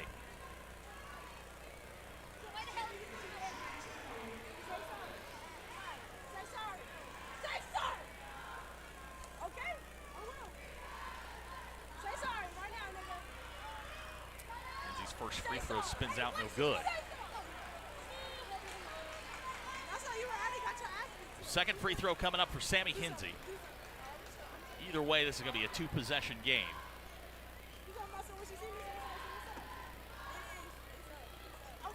Hinsey's second free throw rolls in good. So 5-point lead at 54-49. To me, you get the quickest shot possible here. You got to go. Here's Leatu with the catch, working on Hinsey. Shot good. That's going to pretty have to quick foul bucket. now. Clock's going to roll, though. It's a smart play there by Hinsey. Yeah. Handed to the referee. Clock's running. You look at the time, 4.2 left. Yeah, and it's a 3-point game. Yep. So barring an empty trip at the stripe, you know, it's over. As long as you don't turn it over in the backcourt and Springdale gets off a three, you're probably in pretty good shape here. And that's probably what but a very smart play by Hinsey. Credit him down here. Hand the ball to the referee. You burn 3 seconds doing that. Then you take off down the foul line, call the baseline, call the timeout. That's a really heads-up play. Absolutely. Because there was no reason to force a tough pass there and risk a turnover. So 4.2 seconds to go in the ballgame. It's a 3-point Har-Ber lead. Har-Ber looking to go to 5-2 in the league. Springdale with a loss goes to 3-5 and is now in a must-win almost the rest of the way here. Yep. They'll find themselves a couple of games behind that 4 and 5 seed. They'll have an uphill battle. So out of the timeout, for Har-Ber, it'll be Washington. Looks like Spencer, Hinsey, Brown, and Bourne. For Springdale, it's Leatu, Manuel, Bledsoe, Sismon Landry, and Kenyon Thomas.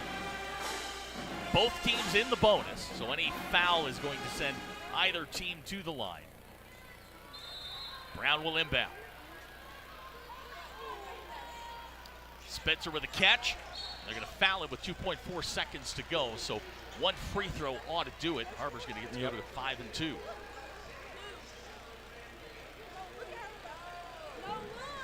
If he hits this free throw, Har-Ber just needs to walk off the court. Just let them have whatever they take. I don't care if he's throwing it up from half court. You don't foul him on the three. First free throw for Spencer is good. So that's going to give Har-Ber their 4-point lead at 55-51. Second free throw upcoming. Spencer tonight with 17. You can make it 18. Har-Ber's going to get out of here with a win, 56-51. Sismon Landry's shot at the buzzer is no good, and that is how our ball game will end. Our final score, Har-Ber 56, Springdale 51. We're going to do it again in a month. Be the final game of the regular season. I guess weather permitting. We'll find out about that, but enjoyed it, man. Let's do it again in 30 days. Can't wait.